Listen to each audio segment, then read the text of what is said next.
Yo, what's up, people? Gunner Hookah here. It's another session of Chopping It with Precision Strike, part two. Told you get the notebooks ready. I'm just waiting on my guests taking care of a few things, so you'll have me to entertain you. Let's go ahead and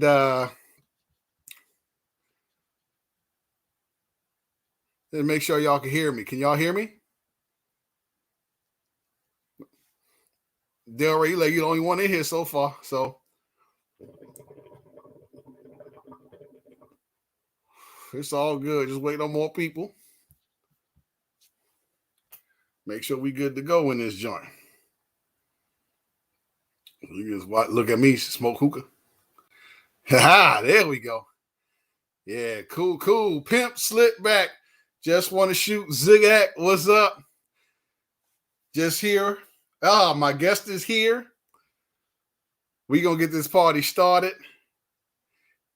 Smash that like button for me. It's gonna be a good time up in here. And without further ado, you know him, you love him, brings great information. The king of all FFLs, covers everything now. Well, not all FFLs, but he's got the top tier FFLs. Dude's been doing it a minute. It's gonna be on and cracking. Precision Strike. What's happening, my man? Not much, man. How you doing? I had to get like you today and hit this hookah up. Yes, sir. Yes, sir. How you been? Been all right, man. Been all right. That's what's up. Yeah, I've been good, man. So, appreciate you with the hookah session. Yes, sir. Oh, yeah, for sure. And the other joint is that we got some good feedback on the last live. I was watching it again, and some people were definitely looking forward to another part to this. Because you was hitting them over the head, man. You was hitting them over the head. You bring a lot of knowledge to the FFL side of it and what you get into, and with the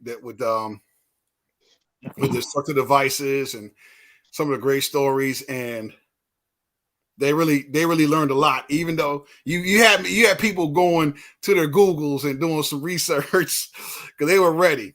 They enjoyed it, and I was like, now it's time for Pat and the Pen, because from what you told me, you got even more information that'll make their head explode. No pun intended. I mean, on some real shit, yeah. Definitely did a lot of talking yesterday to the 12 wise men and wise women, because I literally got 12 attorneys that have been helping with this. So I try to keep my knowledge base on that really good. And real quick, definitely want to shout out Mike D. Ekins, because he's the PLC actually leading this. He's the USCCA certified lawyer in our area. He's definitely helping a lot with that. And then my CPL attorney, Melvin Jefferson, he's a federal tax and land attorney. So he's been helping with that a lot. Those two guys have really been helping me out. Yesterday I kind of went in with all my licensings and everything, and they were like, hey, look, it looks good, but we're going to start attacking the city a little bit harder, because they got real quiet about some things, and they got really concerned because they were like, they've been hitting me up basically every day for 3 months straight now, and then they just abruptly stopped, and they were like, okay, that doesn't bode well. And Mike D. Elkins is the one that was like, I think they're trying to do what Milford Township did, and that's basically there was a way to block something even though it wasn't in the charter, and they're trying to make sure that they're not doing that. So they're trying to contact federal judges right now, and we're gonna see where this goes. But he's like, it doesn't look they can block this one site, the one sites that you're doing, but if you wanted to buy another gun store, they probably want to be like, you already got one. So we're gonna find out. But right now, yeah, I got some real good information, because I was just sitting there and literally I chop it up with 12 of them. And funny enough, they haven't really been charging me for this, because they've been saying, this is kind of a new area for all of them. So we've been chopping it up and found out some things that I thought were clearly against the law. in the state of Michigan and in Detroit. I was like, oh, I was told it was against the law to do this, and they're like, that sounds like bullshit. So So get without going into too much depth with it. yeah, Without I don't want you to. If there's anything that's sensitive, definitely keep out. Like anything you do, anything that's sensitive, don't add to the conversation unless you want. It's oh yeah, on you, right? Could you give some examples in accordance with the city of Detroit, and the state of Michigan, and the city of Detroit specifically? Like what kind of new laws or what kind of things that the legislation is trying to, what legislation and policy are trying to bring to kind of either tighten up the reins or make it a little more strict, or are they loosening it hmm up? Like, what are some of the things that yeah, they're doing? Examples? yeah, no worries. So in the state of Michigan, I will say it's actually pretty loose. Okay, we're a May issue state. Let's start off with that. It's a May issue state, and Right, if right, you're not part of the USCCA, or even if you're just curious about some of the reciprocation laws and just laws in your state, I highly recommend going to the USCCA website. Go on to that reciprocation area. It's right at the top. It says learn, and it drops down and has reciprocation laws. Hit that map, and it'll pick out your state that you're in. It'll tell you all of your laws, and then you can look at other state laws. So, real quick, in the state of Michigan, we're a May issue state. What does that mean? We will issue you a CPL, and we will reciprocate CPL or concealed carry permits from other state residents only. So that means you have to be a resident of the state of Michigan to get a Michigan CPL. They will give it to you. They will issue it to you if and only if you are a citizen of that state. That also falls down to the FFL dealers. That also means that I cannot just sell to anybody. You cannot just come up into the FFL dealer and say, "Oh, I want to buy this gun." We're going to first ask you, do you have a state of Michigan license? If you say, I don't have a state of Michigan license, residence, ID, something that says you are here temporarily or permanently, or TDY, PCS, if you're in the military, if you don't have any of that, I cannot sell it to you. right, What I right. can do is you can buy it from me either in person or online, and I have to ship it to your state. You cannot take it home with you today. That's the bottom line. Okay. Oh wow. Uh, Also, like I said, when it comes to those CPLs, we call them CPL, concealed pistol licenses out here. Right, right. So when it comes to that, there's really no big law changes on it. You have to be 21 and up because it's a handgun. In the state of Michigan, you got to be 21 to buy a handgun, of course. So they're assuming at 21 and you're getting your CPL, then you're probably going to be in that that classroom at 21. There's really no blockage that I've had from the state. State doesn't give two flying fucks. They really just said 21 has to be an accredited class, which means either USDCA Mm-hmm. or the NRA. Those are the only two in the state of Michigan that the state prosecutor has allowed to be taught here. If you're going through NAGA or the Shooters Association and there's somebody out here that's writing that up for you, Mm-hmm. too bad. They're going to get it's going to get denied. It's going to get into the county clerk's office because that's where you got to take it. They're going to look it up, and when they look it up, they're going to deny it because you went to a non-certified course by the state of Michigan. So you have to make sure that you are either USCCA or NRA for the state of Michigan to actually be taught. Every other subsequent course after that does not have to be taught for a CPL. If it's just like, hey, I want to learn, I don't know, low light shooting tactics. If you want to learn that, you can. By all means, you can go to anybody and learn that. Caveat to that is if that instructor did not get that shit signed off by the prosecutor in the state of Michigan, that Mm-hmm. instructor can be held liable for any death, any pain, suffering, whatever, because Jeez. you taught them wrong because we did not say it was certified. Now, once it's certified, it gives you it gets rid of the liability for you. Hence the reason Right. that's why I was like, I was going to teach a CQC CQB course, but I was like, well, I can't do that right now because if I do it, and let's say, I don't know, I taught you guys how to do it, and then you all want to be terrorists after that, Right, I right. could be liable for that. So you have to be real careful about that. But other than that, state of Michigan is actually pretty fucking lenient when it comes to a lot of shit. We talked about the armor piercing rounds. Yeah, yeah. You can't just go buy it. I can't buy it from who makes a good armor piercing round. I'm sorry, you can buy armor piercing round and there's a quotation on that shit. Right. Um like Liberty Civil Defense. I didn't know they made a 9mm that was armor piercing. It's actually a plus P Oh shit. for class 3 body armor, soft armor. So it'll go through that Okay. shit. The black tip FNs will go through that shit. All right. But once you start talking about NIJ 4 plus body armor, anything that goes through that shit, you can't just buy it. You have to be a manufacturer, and I can sell it to you, but I can't buy it from another manufacturer. Damn. But other than that, no, the state of Michigan, like I said, this is pretty easy for the state of Michigan. So it's pretty easy. It's easy to go through.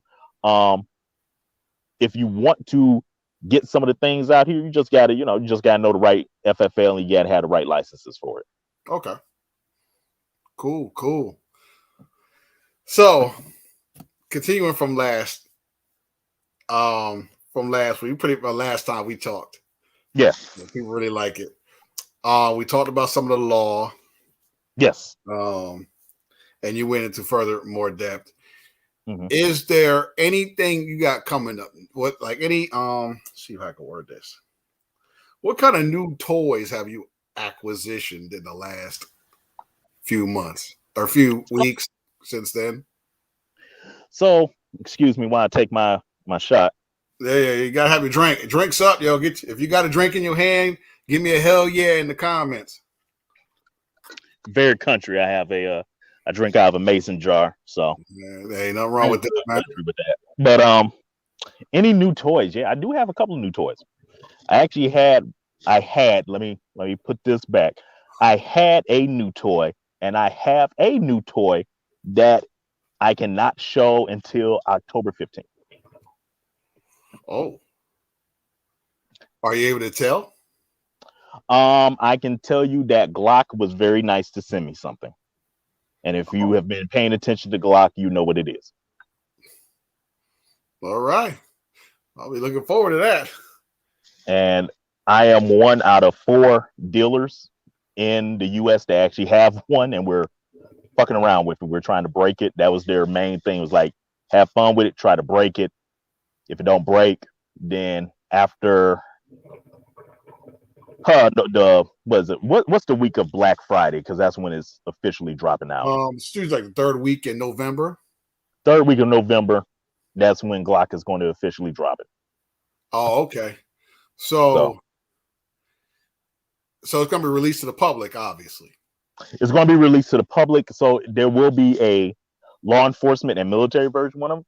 And then there's also going to be, of course, the civilian one. Is the law enforcement and military version got a switch on it? It does. Oh. Well. It does. It does. What else can you talk about? What out of all the Glocks out there, right? Okay. What about this Glock, for the people who haven't seen it, separates itself from some of the other Glocks that you've seen? You do not need to be 21 to buy it. Oh. At least in the state of Michigan. Oh, is that right? That's the main thing. You do not need to be 21 to buy it. That's going to be very interesting. 1 second. All right. So you hear it. You heard. If you ain't seen, Glock got a new one coming out. Switch for the military and for the military folk and the law enforcement. So Diesel, be on the lookout. You may get you a Glock with a switch if your department does it. There you go. Oh, it's a long. Oh, Glock's coming out with a long gun. Oh man, I need to look that up. Glock's got a long gun. So Zach, did they? Is it? Oh, so did they? Is it a pistol? Is it a pistol cartridge? Carbine? It's a long gun. Oh, Glock ain't playing with nobody, huh?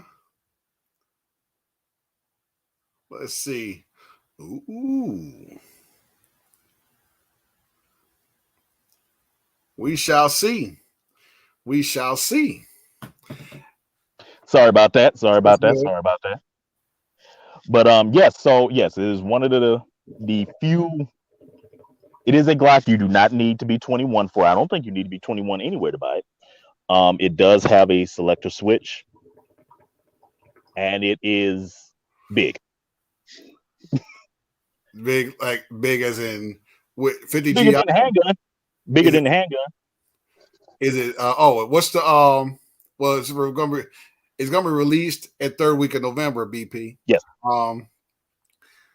So is it 9mm or is it a 45 ACP? Is it 50 GI? Is it 480? Is it some new cartridge that they're stepping their game up to? Or it is a standard cartridge that is used by the NATO alliance forces. oh, so Without 5.56. giving information away, but yes, Oh, it is a standard issued round for NATO forces. okay. Got you. Tracking.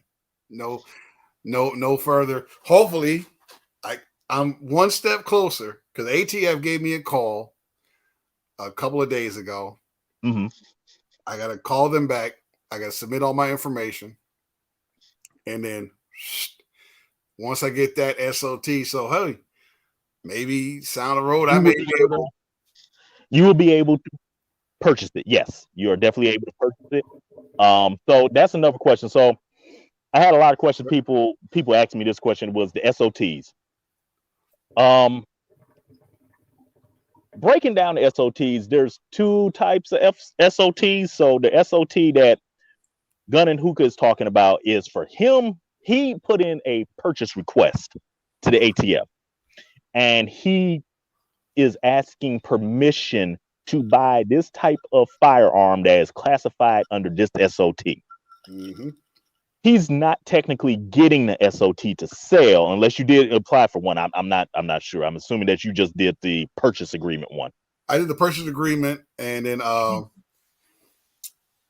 well, no, I still gotta wait until I get my FFL. Once I get my FFL, I'm gonna put in for the Type 2 SOT. Okay. Okay. So he's doing the FFL plus the SOT. So basically, he's doing something called the correct term is a exercise tax, and he went through TTB for the exercise tax. The term that is normally you probably have heard people call it, but it's a sin tax. It's just a sin tax. Anything for like gambling, liquor, tobacco, manufacture of firearms, um, tires, other shit. What vaccines? I did not know vaccines fell up under the exercise tax. But these are something called sin tax. And this is just, because we're a Gregorian state and a biblical state, even though they say it's not, the sin tax is that because of it is a sin in the Bible to have this. Hence the reason sin tax. Um, I think for you, you're going to be selling it, so you're going to have the exercise tax of me. If you're selling, let's say you do sell this Glock, this new Glock. Let's say you start selling it. Your exercise tax is going to be that of about $1,500 per unit. So what I do, and I'm going to tell you, like I don't lie to anybody, the gun is going to be expensive as fuck if you want a selector switch. That's just the bottom fucking line. It's expensive as hell. The selector switch Glock is going to run you about $10,987. Mm. All right. Plus that exercise. I'm gonna pass on to you. I don't really need it. It's you that wants it. Oh, And what that basically just means that you're gonna have to pay more for it. You know what I'm saying? Unfortunately, that's just the bottom line of it. You're gonna pay more for the goddamn gun because it's one of those guns. right. Shit. Hey, you never know. I'm looking at some other One toys. second. Like I said, by December, if everything works out. Oh, just lost my guess, but that's okay. by December, if everything works itself out, because I already the FFL am one step away. I just got to submit my paperwork. My guess is back. A little technical That was difficulty. my bad. Oh, you good? So, like I said, I'm a step away. I just got to submit my lease agreement. I got to submit my, my business license. Yes. I got to submit. Well, they come out and do the inspection of the facility anyway. And what's good? It doesn't take long. No, it's a small facility and it's climate controlled. And being Okay. not having any real foot traffic, that's not going to be an issue. For now, anyway. It's just a little start off spot just to get there because it's going to be on the low end of it. And I'm doing it more for like sell guns, of course, but as far as like the fun stuff, that's going to be more for like R&D, right? Research and development. For me, do a review on, check it out, take it apart, all that good stuff. See what I can do to make it better. Did you apply for the type? Are you applying for a type 1 license? No, I mean SOT? 7. Type 7 FFL, type 2 SOT. Apply for the type 1 SOT because so here's the funny thing. You literally could not say that you're doing research and development without the SOT 1 because then you're in violation of federal laws. Oh, okay. So get the type so 1. So if you said, hey, I'm about to do research and development, and of course I'm not saying shit, but I'm like, if somebody was like, oh yeah, Guns and Hookah does, research and development, and it was an ATF guy and he heard it and he came in and he was like, oh, you're doing research? Let me see your SOT 1. Gotcha. So the SOT 1 is for research and development, basically like General Dynamics has a SOT 1. The SOT 2 is basically saying you're conducting business with somebody that does research for it and they did it. Now you're selling that shit. SOT 3 says, oh, you just got something pre 86 law and you're selling it, or you're selling something from a third party because you have that type 3 license, if that makes sense. Got you. So you got to be real careful with that because like even attorney Mawowski, he's out here in Dearborn, he's another FFL attorney. He was like, if you say the wrong shit, they will walk into that motherfucker, take everything you got and everybody's going down to ATF and we're going to have a long interview. Oh shit. Okay. Well, that's definitely something I need. Yeah, that's definitely something I needed to learn. Cool. That's on the pen of the pen. That's definitely going to be something I keep in mind. Probably.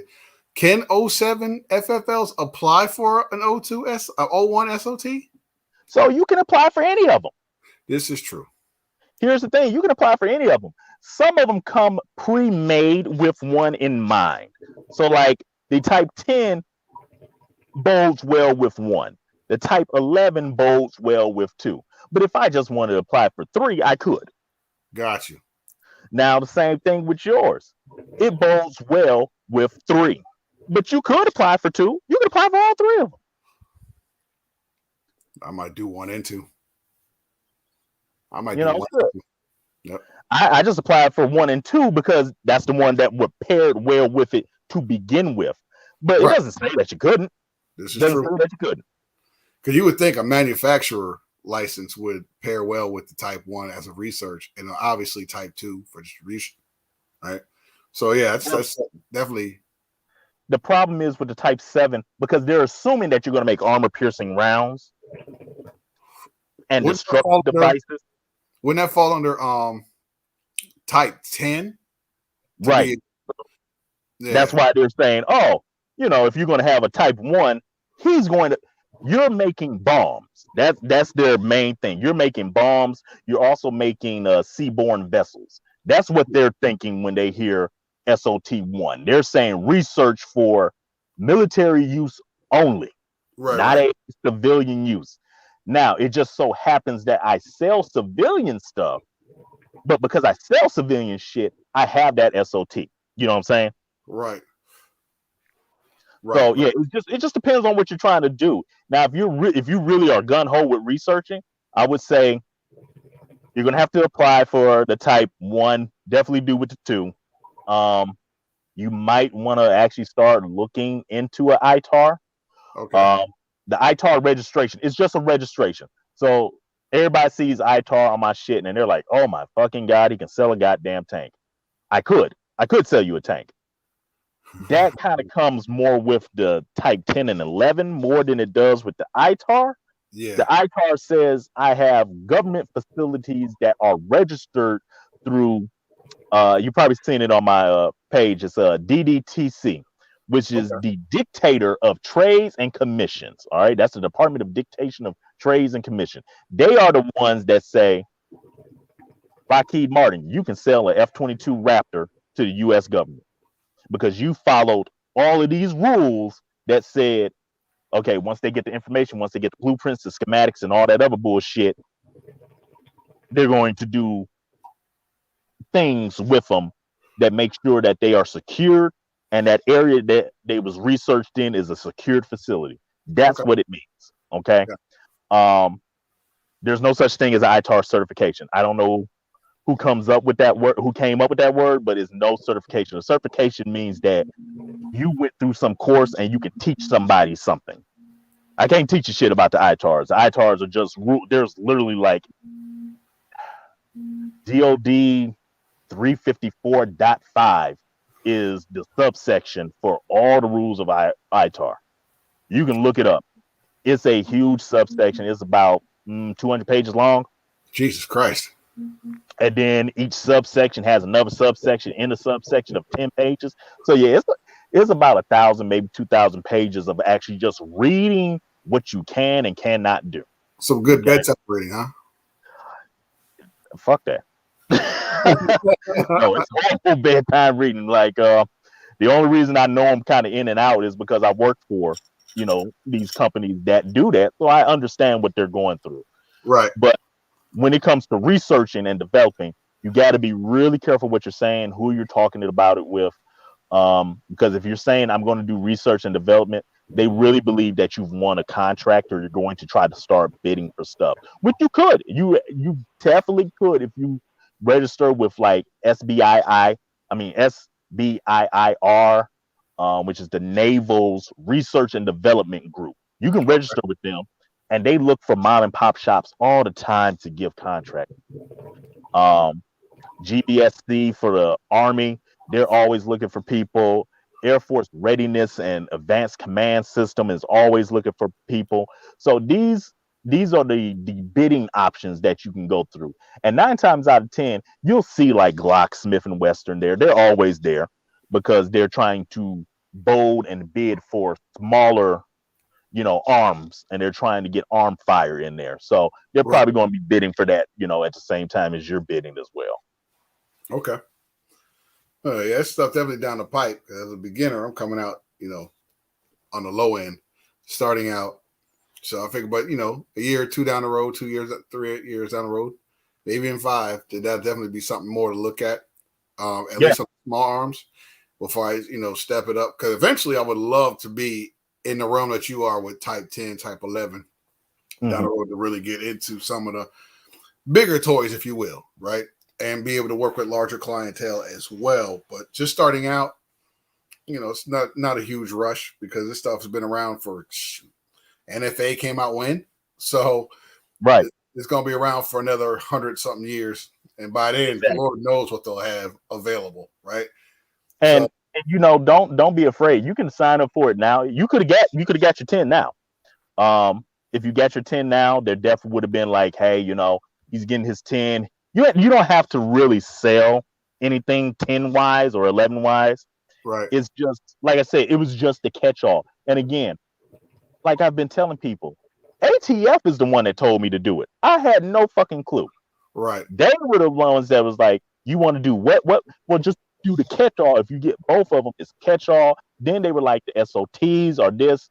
And then when I started talking ITAR, they were like, if you're already certified, you don't really want to talk to us. You want to talk to the Commission of Trade. So you actually got to go through FCC, DDTC, Department of State. These are the people that you then start talking to when you say, okay, I know what the fuck I'm doing. I want to start selling JDAMs. or something like that. That's when Congress gets involved and not local and federal law enforcement. Right, right. Yes, you're federal now at that point. Right. Um, Question from one of my commenters, Zach Price. Do you have to have an SOT with your FFL? No, you do not. So some of the things when you go on to the websites, they don't really explain what it is. I would go on to ffl123.com and they kind of break down everything. Or you can call the ATF. When you go on to ATF's website and you type into the search bar FFL, the first thing that pops up is how to contact us. And it will give you your local field office number, or it gives you ATL's number just outright. Um, you call them and they'll break it down for you. You do not need the SOT. The SOT is there as a, what's the way to say it? It's like a addendum, attachment for your Gotcha. FFL if you choose to proceed with it. So if they're saying, hey, a type 3 SOT bodes well with a type 1 FFL. I'm sorry, a type 3 SOT is good for a type 1 FFL, right? If they're Mhm. saying that, they're saying that if you're trying to sell, firearms, and then let's say you become the owner of a Browning machine gun, okay? You couldn't just sell it because you don't have that SOT with that syntax on it. Right, right. But they're saying if you do everything at once, or you can do it as you get it, if you apply for it, now you won't have to worry about ATF looking at you sideways because you actually have that SOT that's already attached with it. So do you need one? No. Does it help? Yeah, it depends on what you're trying to sell. If you're just trying to sell, high points and regular Glocks or FNs and shit like that, then no, you don't need the SOT. But if you want to get into, I want to sell a mod deuce, well, now you need a SOT because you're getting basically SOT is saying that you're getting towards the limit of what the ATF can actually do. Right. They can only monitor so much, and now you're pushing the limits of their monitoring capability. Even with the FELs, there's different attachments with the FELs. And they're like, you're getting up there. Once you get past that point of them monitoring it, that's when, like I said, the ITAR agreements come into play, EARs come into play. There's other shit that is actually out there that I didn't know about until I started looking. There's shit higher than ITARs. The ITAR agreement is just the beginning. And Mm. that means you're talking to the Department of State. Now there's something called contractual agreements between the government. And that's when you actually get into, okay, fuck it. You're no longer talking to state government. You are above your governor talking to them. You now have to go in front of Senate Armed Service Committee and DOD to justify you actually building this shit. Like when you build a tank, you can build a tank, but now you want to sell it. Now you got to go in front of the Senate Armed Service Committee, and you have to sit there just like how they have those Security and Exchange Commissions with Facebook and shit like that. You Right. need to sit in front of 24 senators, Department of DOD, and Department of Justice to explain why are you selling a tank that has invisible stealth capability and shit like that. They want to know. They have questions, and they will bar you from practicing in the US if they can. Like if you do something wrong, they will bar you from doing that shit. Oh wow. Okay. Another question from Black Point. That said, you met him. Actually, Yeah. what I'm gonna start doing, Mhm. I'm gonna start bringing people in. I'm gonna wait a little longer, but bump that, man. We got 2 hours or hour and a half, however long you got, and I'm gonna start bringing people in to ask questions. So it'll be a little bit Oh, easier for definitely. me to go into comments. I don't have any moderators right now. Yeah. I'm just gonna give them a break. I thought I was like, nah, bump it, let them be in the crowd.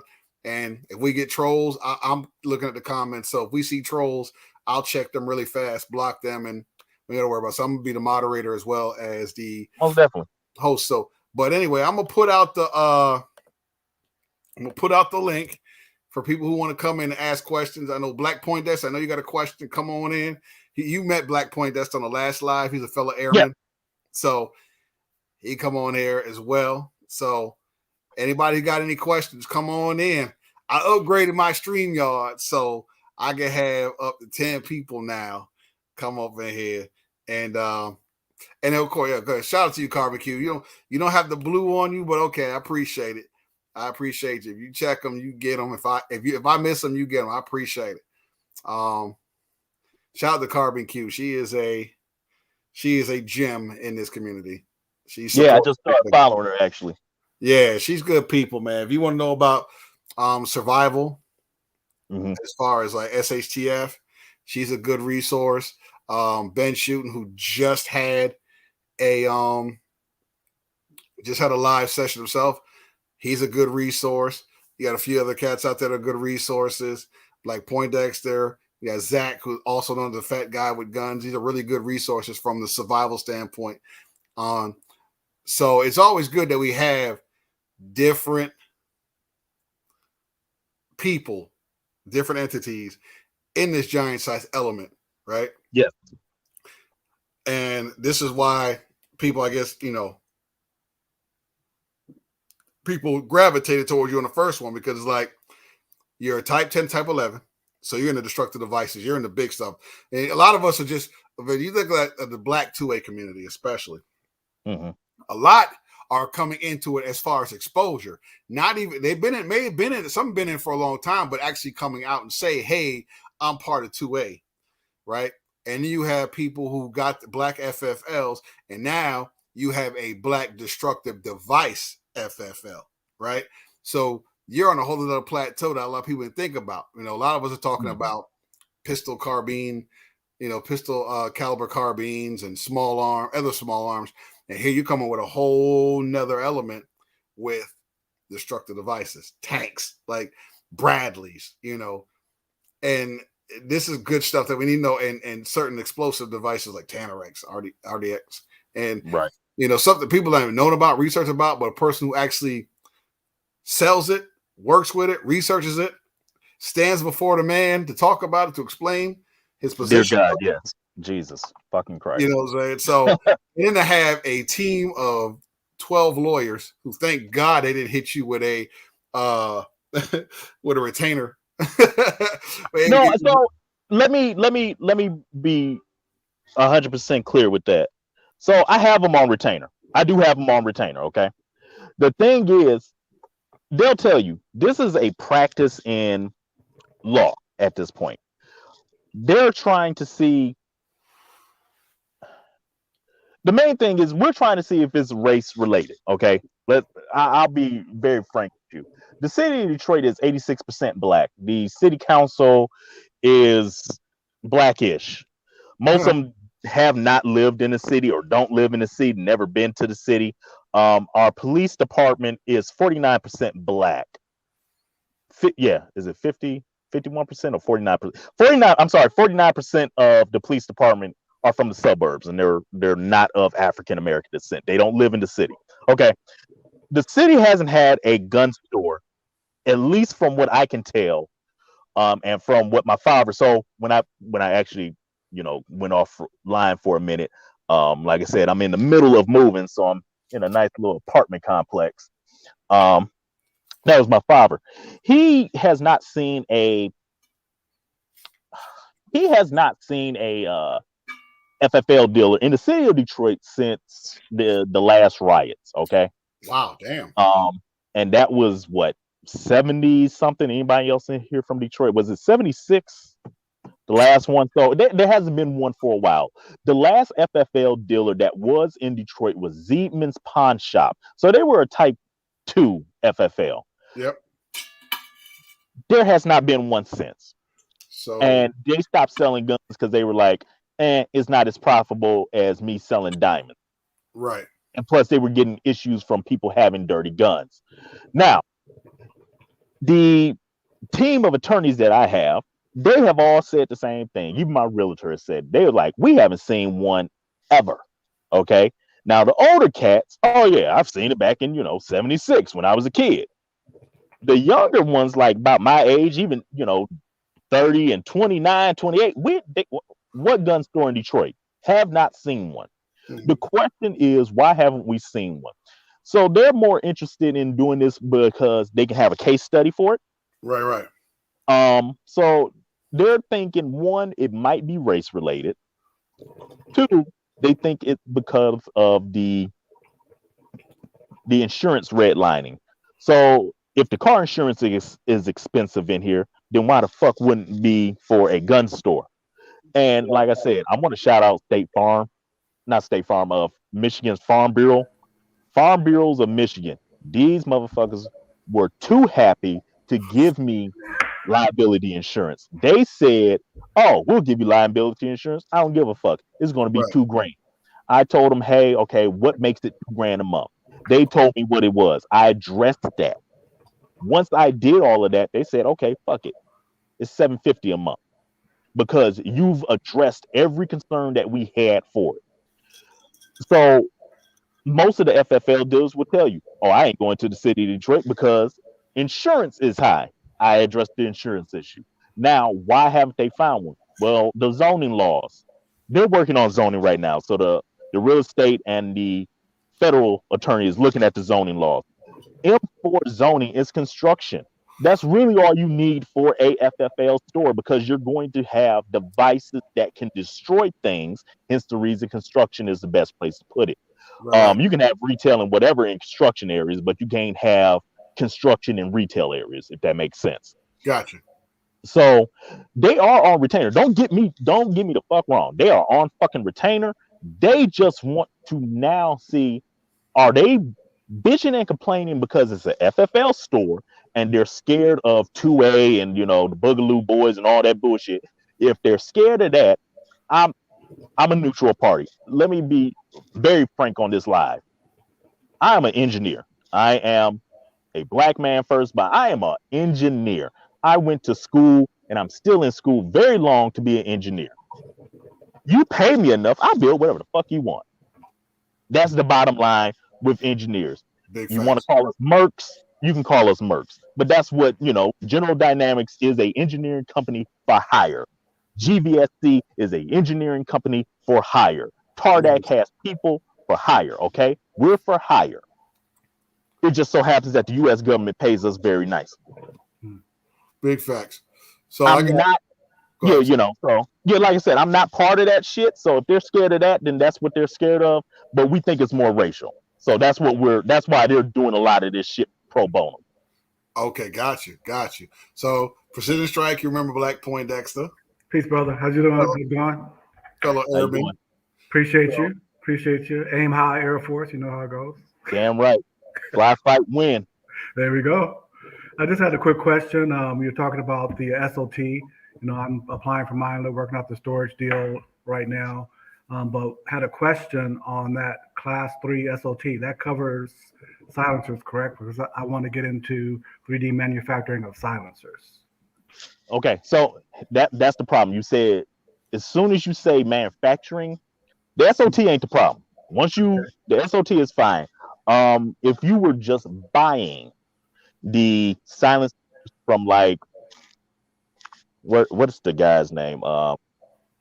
Is it starts with a Osprey? Is it Osprey silencers? Yes. Am I saying that right? I Yes. always call them ostrich. The Osprey silencers, if you buy it from them, 3 is fine. Okay. You said I want to manufacture. It doesn't matter if you're about to say metal, plastic, or whatever. As soon as you open up your mouth and say manufacture, now you got to go through TTB. You also have to have a license, a FFL license that allows you to manufacture. And seeing how silencers are not considered firearms nor destructive devices, but they're accessory to a device. They can be an accessory to a destructive device, anything past a 50 cal, or they can be a accessory to a manufactured device, 9 millimeters on up. Um, you would still need to look at the FFL. So I think for you, fuck, let's fuck, a type a type 7 with a type 2 might get you by, but they might tell you, hey man, you need to get a type 10 and Okay. you're going to have to get a type 1. So in that case, so the type 7 is what, $1,000, 900, is it a Oh, thousand? $150 for a Type 7. 250. Okay, so it's 250. Okay. So you might be that one. But if they look at you and say no, you need a Type 10. Now you got to shell out the $3,000 plus what is it, $700 for the SOT? It's like $500, something like that. 500. Yeah, because I think when I got both of mine, they were still at the 250 level. Gotcha. So it might have went up. So don't quote me on that because they change the price every fucking year.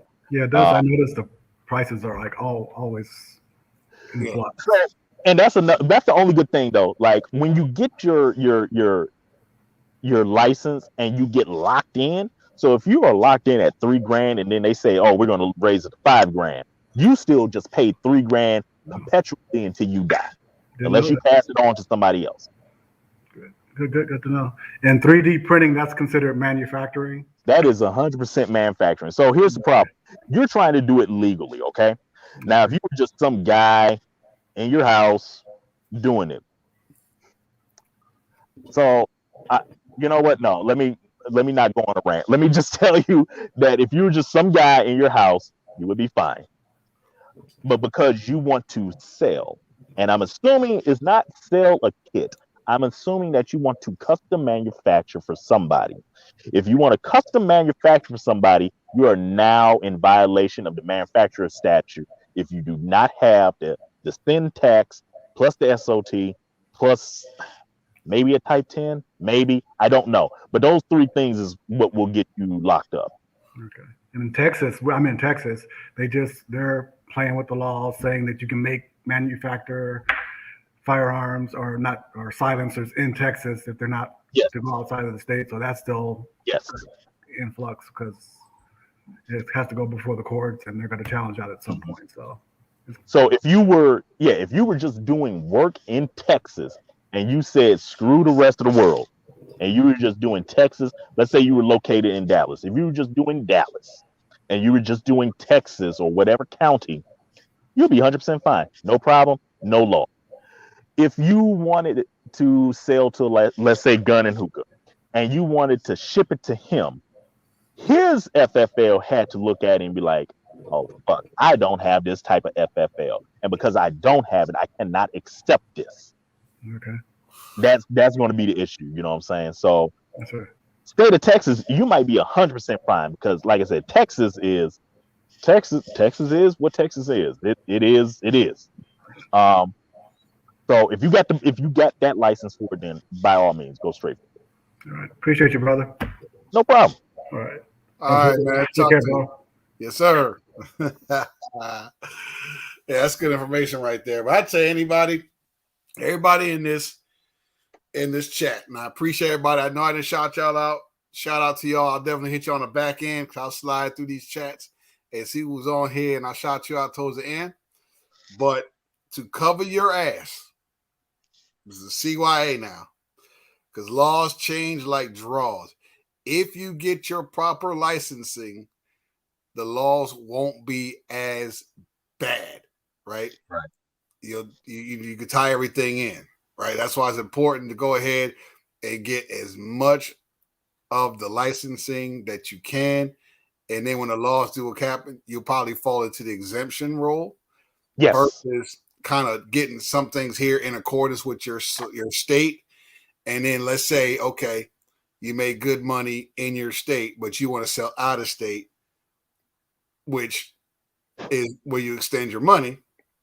Now you got to wait because you got to get licensing for that. So your best bet, from what my understanding, is to go ahead and get what you need to get now.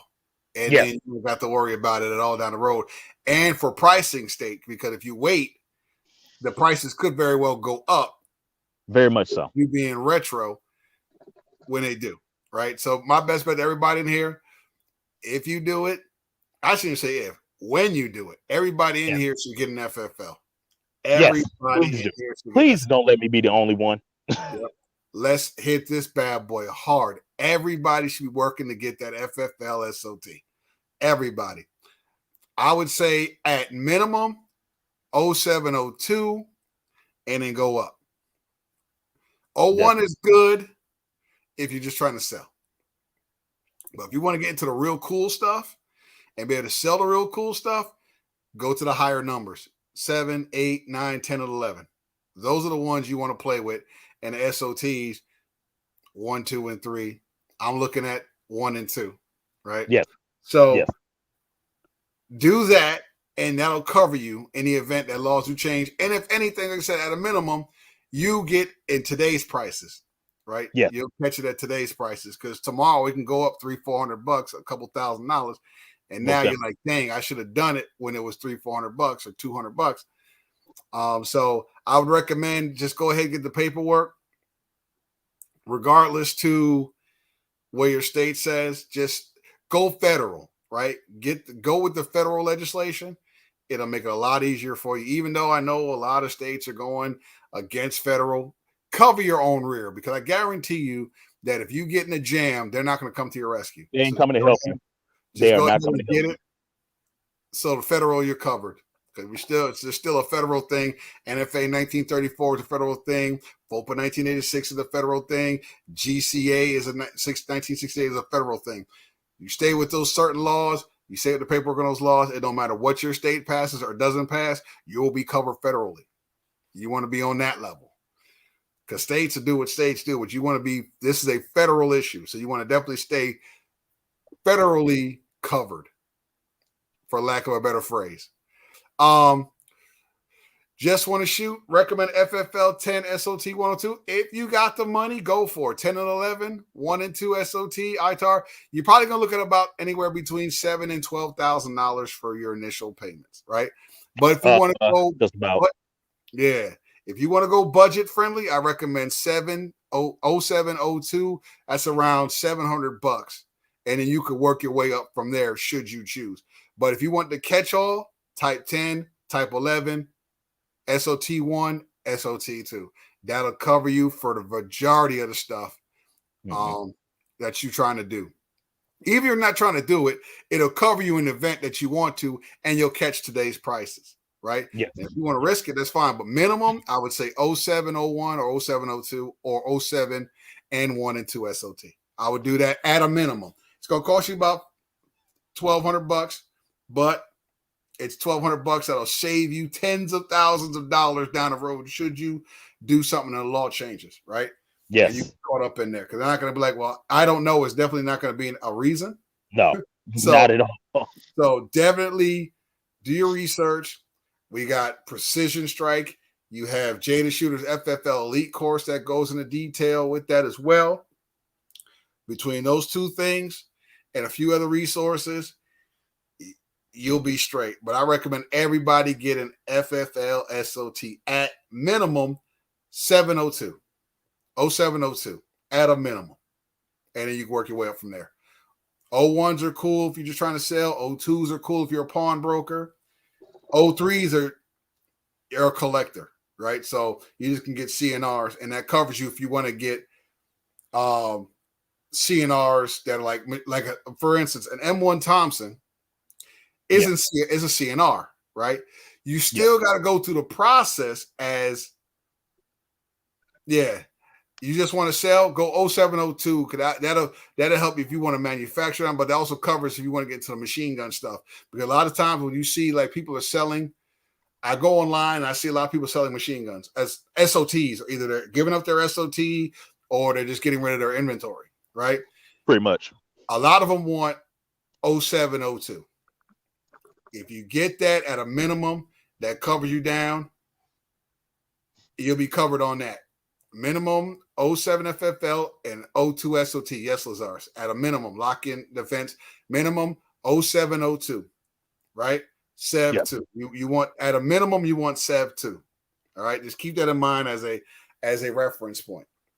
0702 will cover you at a minimum, and then you can work your way up from there. And like I said, you can get into the big stuff later on, depending on where your money's at and what your interests are. But yes, if you're trying to get into the machine gun world, 07, 02, that will save your ass. What's going on, Mr. Wilt? Lazarus, what's happening? Carbon Q, you know I love you all day. BP was just on here. I'm going to put the link out again. If you guys have any questions, right? We're coming up on the first hour. We're here for 2. We may cut it short depending on how much. Yeah, exactly. Locked in the fence. It is not that expensive. Now if you get like large, like Precision Strike here, you're gonna pay some dollars. But he's talking about selling multi-million-dollar equipment, and he has large clientele, right? So that's a different ball game than if you're just trying to sell locally to your small arms or stuff like that. So the link is out there. If anybody else has any questions, come on through, because all we're gonna do is be spoke. Other than that, we spoke a hookah and chilling. Everybody, if you got a drink in your hand, or if you got a drink at your right within arm's reach, go ahead and put a hell yeah in the comments. Hell yeah in the comments.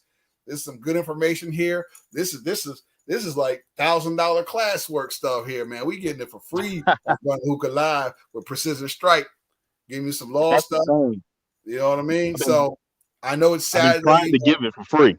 I'm trying to give it away for free. Give it away for free, because other people paying top dollar for this information. Literally, they paying top dollar for it. So, and Locked in the Fence, right? Just trying to put the first black owned. Come on in here for a sec, Locked in, if you wouldn't mind, sir. Come on in and tell your story on what. Yeah, come on, because we're in the same boat. We're in the same. So you got here. We got a one and only FFL. Let me go ahead. There you go. I put the link out there, Locked in. Come on in, man. Because right here we got an FFL right here. That's the only black FFL in his city of Detroit, and he's probably the first FFL period in a long time in the city of Detroit. Yeah. So, and like I said, I'm gonna definitely put on my people. Definitely, if you're in Michigan and you can't get a hold of me and you're looking for another black FFL, JR Firearm Exchange is in Southfield. He is a type 3. No, I'm sorry. He's a type 1 FFL. Okay. So he is able to sell you firearms. If I am not around, he is on Instagram as JR Firearm Exchange. You can find him. He sells in the state of Michigan. If you're in California, for all my California people, if you want to buy something from me, because I already had this issue, if you want to buy something from me, please make sure it is already on your California registration log. I guess you all can't have everything, so you need to make sure it's already on it. And then if you can get it, it has to be California compliance. I have no fucking clue what California compliant means. I don't deal with that shit. I will send you to Redstone Firearms. Jonathan and Gwen Redstone. They will put you on. I have no fucking clue. I will send the firearm to them disassembled, and they have to put it back together in compliance with your state laws. Anything else, like I told you before, I'll give you 50% of your money back, but unfortunately, I'm gonna have to keep the other 50. Yeah, so you keep that in mind. Know your state law before you, and like just buy regular guns. Know your state laws before purchasing. If you become an FFL at a minimum 0702, that could alleviate a lot of that stuff, because you could be potentially exempt from those laws. Of course, they're not your personal firearms. They are your business firearms. That puts you in a different category. But once again, check your state and local laws when it comes to civilian ownership and being a dealer, manufacturer, so on. Check your laws. Now, do you have to have a storefront to get these licenses? Once again, check with your state and local law. Some places require you to have a commercial property and your zoning has to be approved. Some places will let you operate outside of your house, but you just have to have approval from your homeowners or the HOA and all that stuff. Once again, that varies depending on where you live, where you are. Yes. Go ahead. Sorry. No, go. Matter of fact, yeah, go for you. I think it'd be different. So yeah. What were you about to say? Yeah, for me, it's different. For me, I have in the state that I live in, you have that commercial. You can't do it. They changed it where you used to be able to do it outside your house, but they changed that, which I have no problem with, because the last thing you want is a lot of foot traffic in your house. Yeah, right.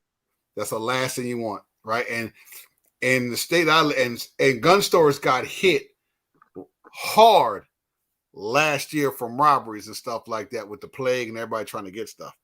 and they usually get hit randomly. The last thing you want to do is people breaking into your house because your place of business for your firearms. So I recommend get you a commercial spot. And in my state, you could have a storage facility as long as that storage facility allows you to keep and store firearms at their facility. You could use that as a place of business. But else again, that goes down to your state and local policy and the policy of the actual place that you plan on conducting your business. Where I live, you can have a storage facility to store your firearms and parts.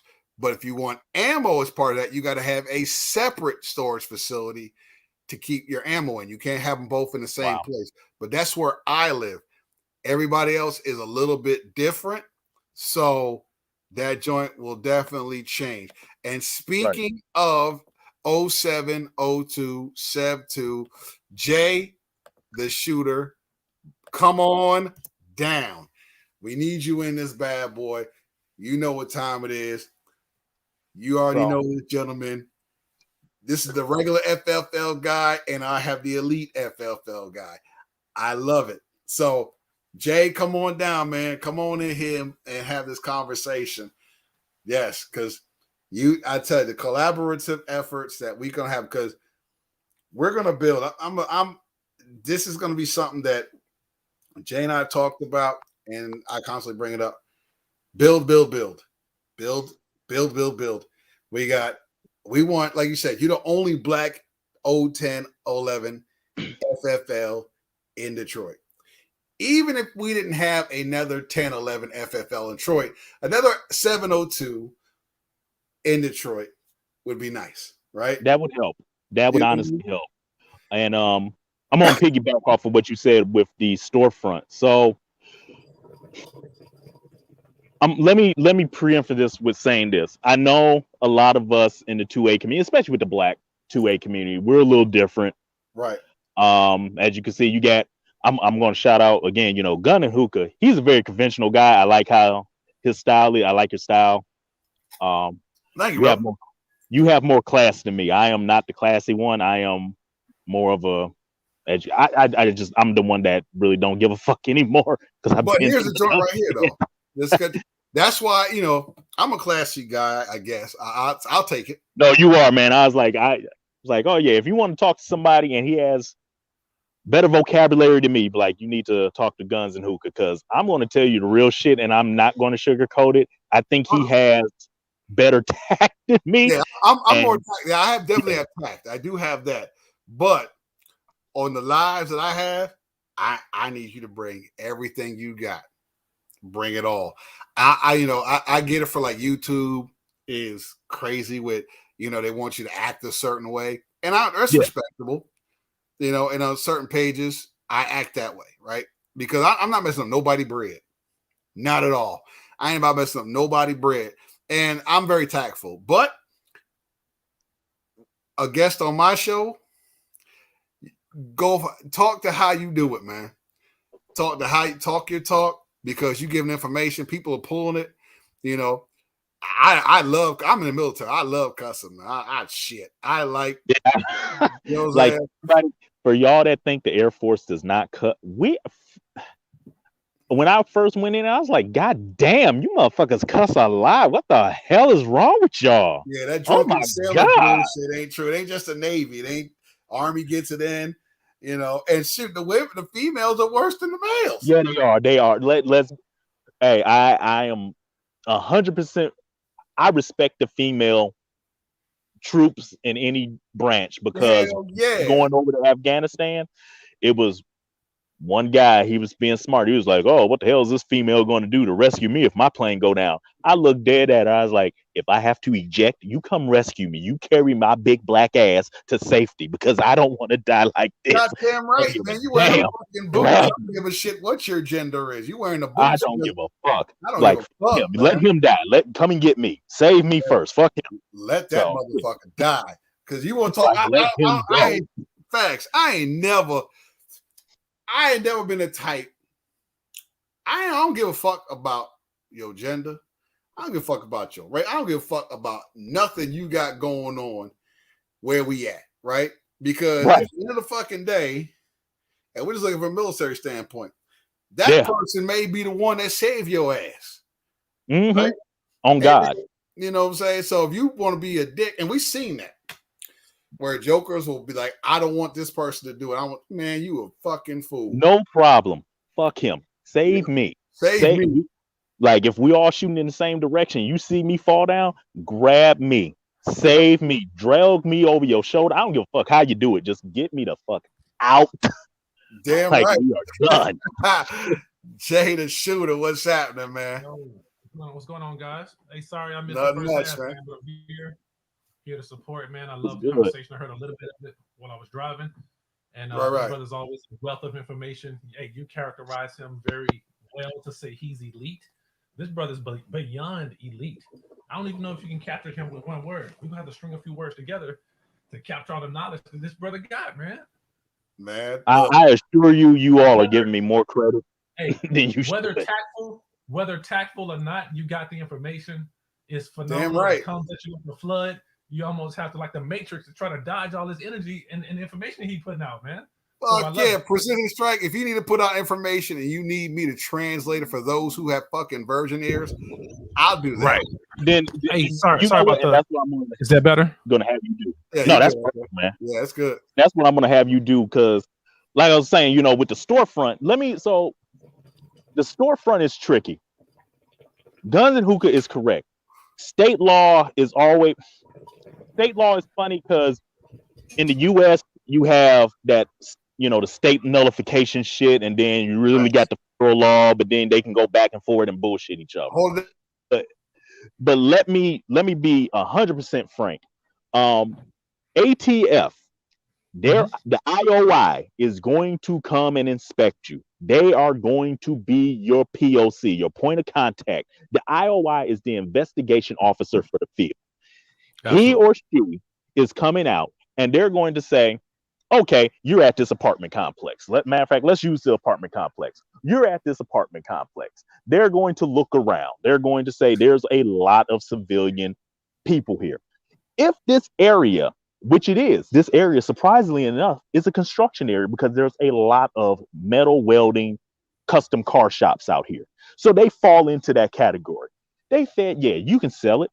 You just need to get approval from your landlord. And the landlord, he didn't give a shit. Right. The main question is, like Guns and Hookah said, do you really want motherfuckers to know where the hell you live? There you go. And you have, like the gun, I have a Barrett Lapua in there waiting for my guy to come back from Grand Rapids so he can pick it up and I can give it to him, okay? Do I want you all to know where the fuck I live so you can come in here and get this $9,000 gun or whatever else I have in my house? Absolutely fucking not. No. So up to you if you want to do that. I would say, I don't know, maybe Jay can expand more on it, because I would say get a warehouse, just like a little storage unit. If they let you have it, use that as the address, because sometimes they let you have mail there. So you can get all the mail and shit from the IOIs. Really just want to make sure it's secure, because they don't want roaming bands of motherfuckers grabbing your guns and I don't know, shooting up baby hospitals. I don't know what the hell they're going to you're going to do. Yeah, so FFLs have been targets in the past, and the ATF, they do a really good job of reaching out to all FFLs when there's been an infraction, when somebody has broken into any FFL facility. They will send messages out to not only the FFLs in that city, but all in the surrounding counties, and in some cases the surrounding states.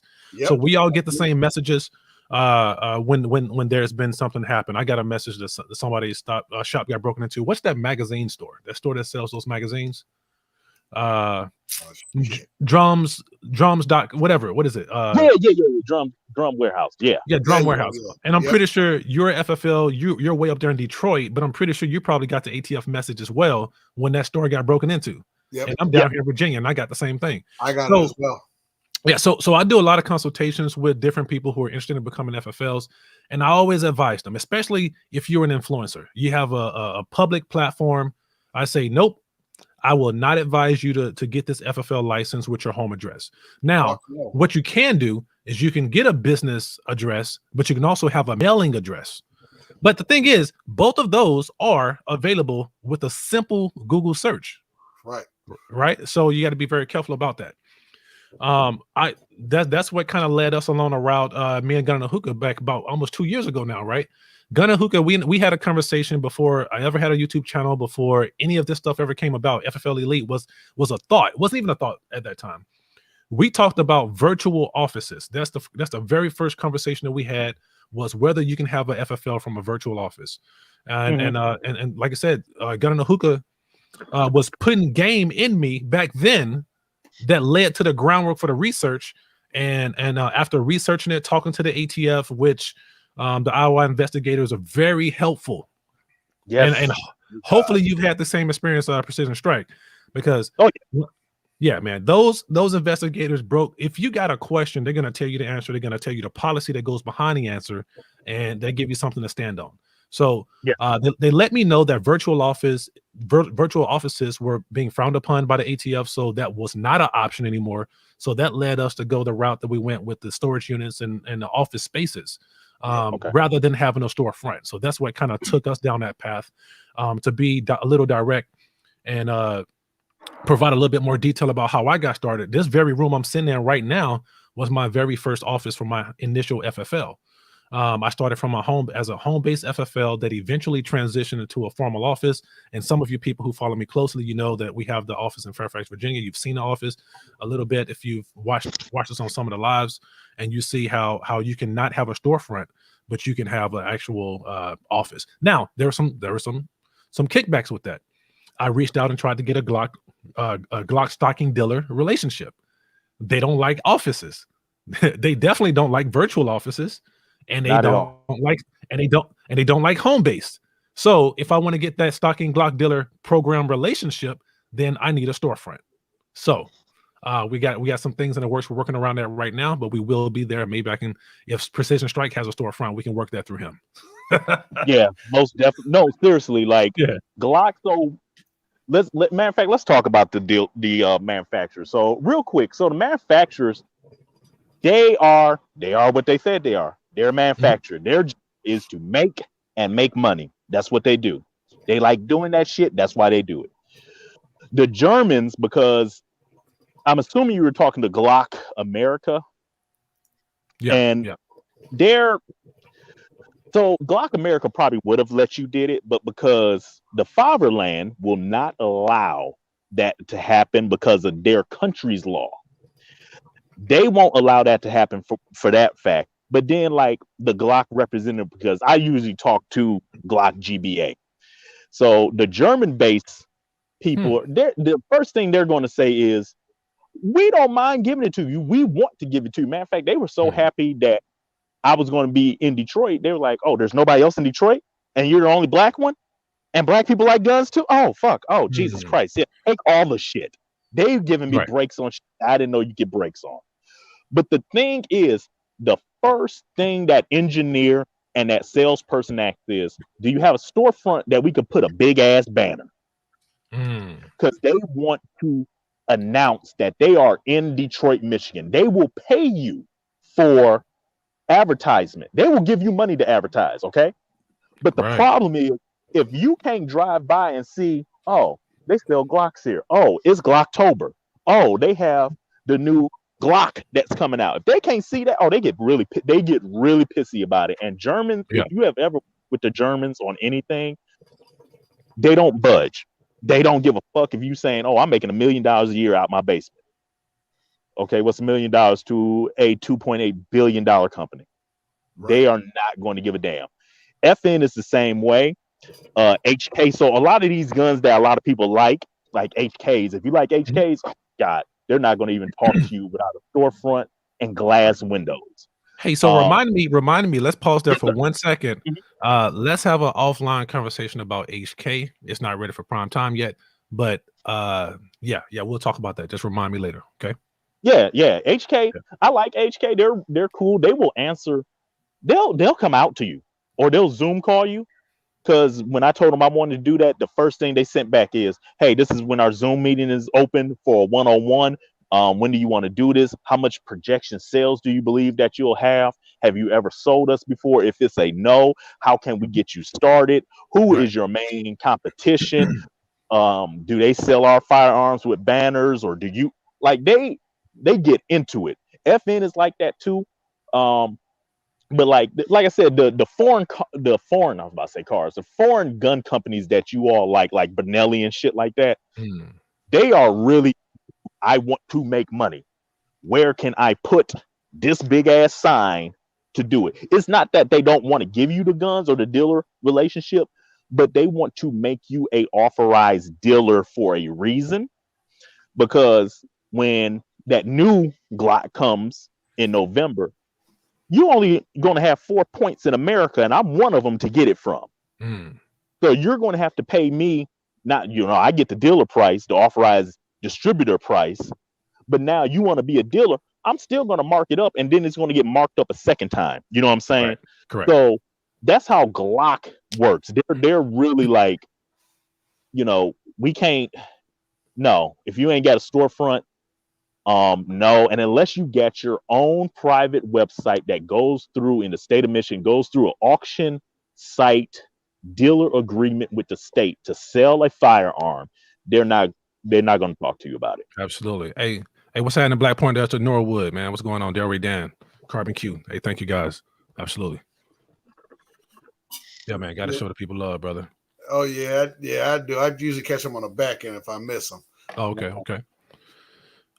So you are already so when you say Glock GBA, what does that GBA stand for? What is that the location? Is that, I mean, I'm just curious. You said Germany, but I was thinking Austria. I don't know how to say it. So anytime, so if you look at Mercedes, and you'll see GBA behind it, or GmbA. Right. No, I got that part. So I asked, and that's typically like LLC. Company. Yeah, that's like LLC for in the States. GBA is kind of like the thing over there in Germany. Yeah. Right. Yeah. But I asked because So I asked because when I was actually in Germany about a few weeks back, I was looking at going to Austria and visiting the facility for Glock.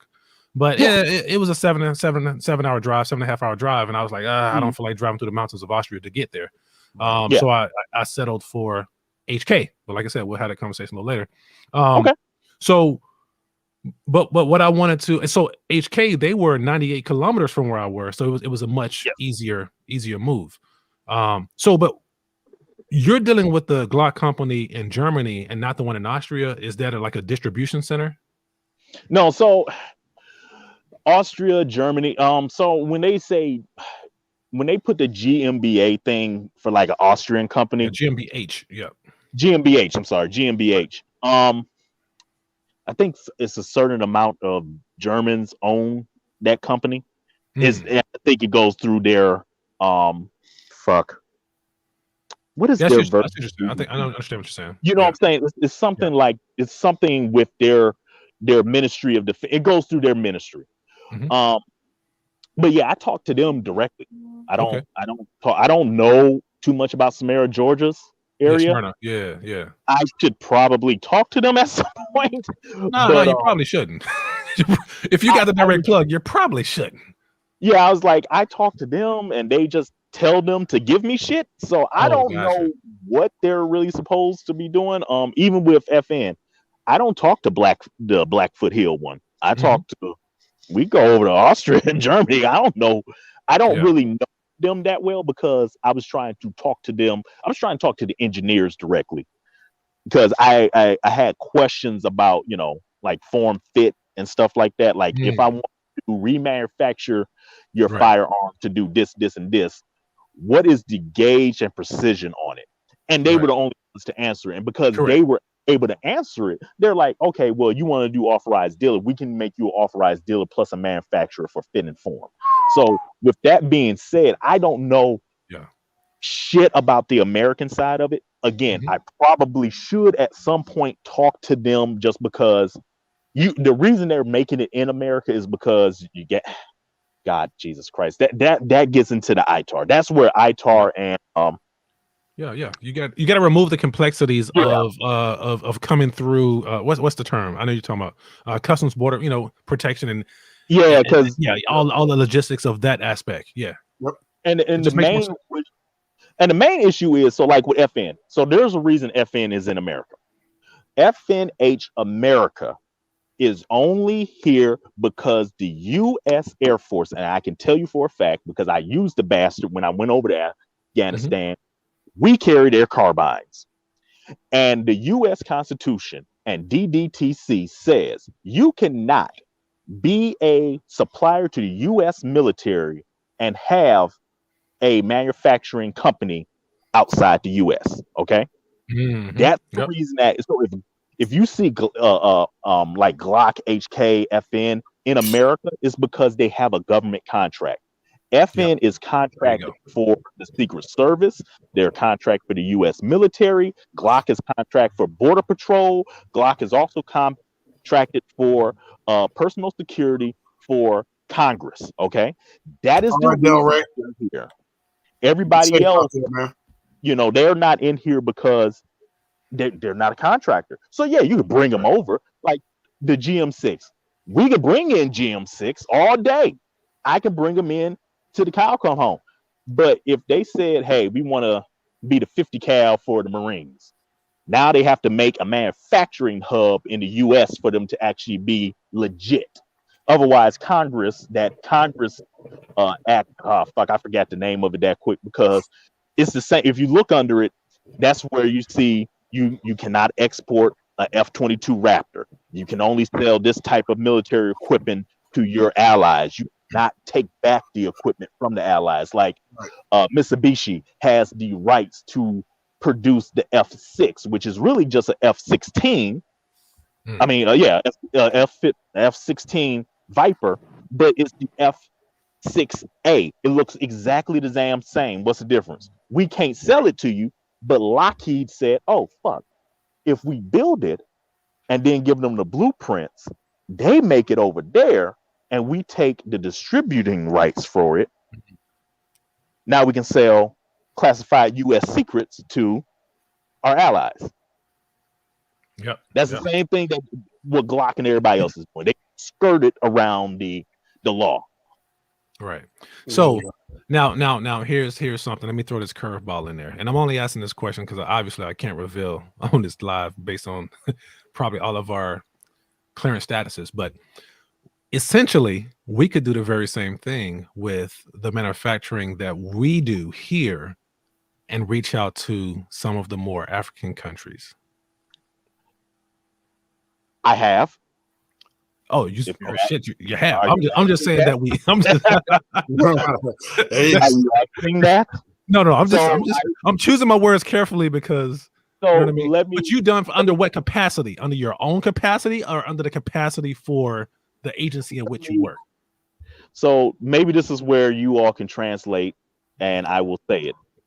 Right. So let me put this out here first. Be careful. Think about it before you say it, because we are on a live video call. ITAR DOD statute 136.8 says that I can no longer give out the names of what is being manufactured, who's being manufactured for in the United States. If it is found out, you are under penalty of $1.8 million and about a 15-year federal prison sentence. In saying that, there are some nations in the continent of Africa that Khan is very happy to talk to, and they were very happy to receive tracked vehicles for testing to stop a Geneva Convention classification of genocide. Hence the reason that you do not hear it anymore. There are ways that you can go about that. If you wanted to do that, we have to talk to DOS, which is Department of State, under their law 1405-6, which states that you are a contractor of the United States military and or government and or subsidiary in the United States, making a purchase and or sale to a foreign allied nation that hosts a military base. Does that make sense? It does indeed. So yes, it does. Let's just say hypothetically, if YouTube wanted to work with somebody with an ITAR and EAR and has a distributing understanding and manufacturing. You could talk to them. That person would then go in front of the DDTC, submit a transmission form for selling. And you wouldn't be selling the weapon itself, you would be selling a idea. So blueprints, thought, anything that you can trademark and copyright under the USP as a U.S. Patent and Trademark Office as a idea. Once you do that, you can then go over to, let's say, I don't know, let's say Chad. And you can go to Chad and Chad, hey, quick question. Do you all have a facility to build shit? Yeah, we have a facility to build shit. It was left by the Chinese. Really? Okay. So let's talk about distributing and making money because I want to make money outside of jurisdiction of the U.S. Constitution. Could you do that?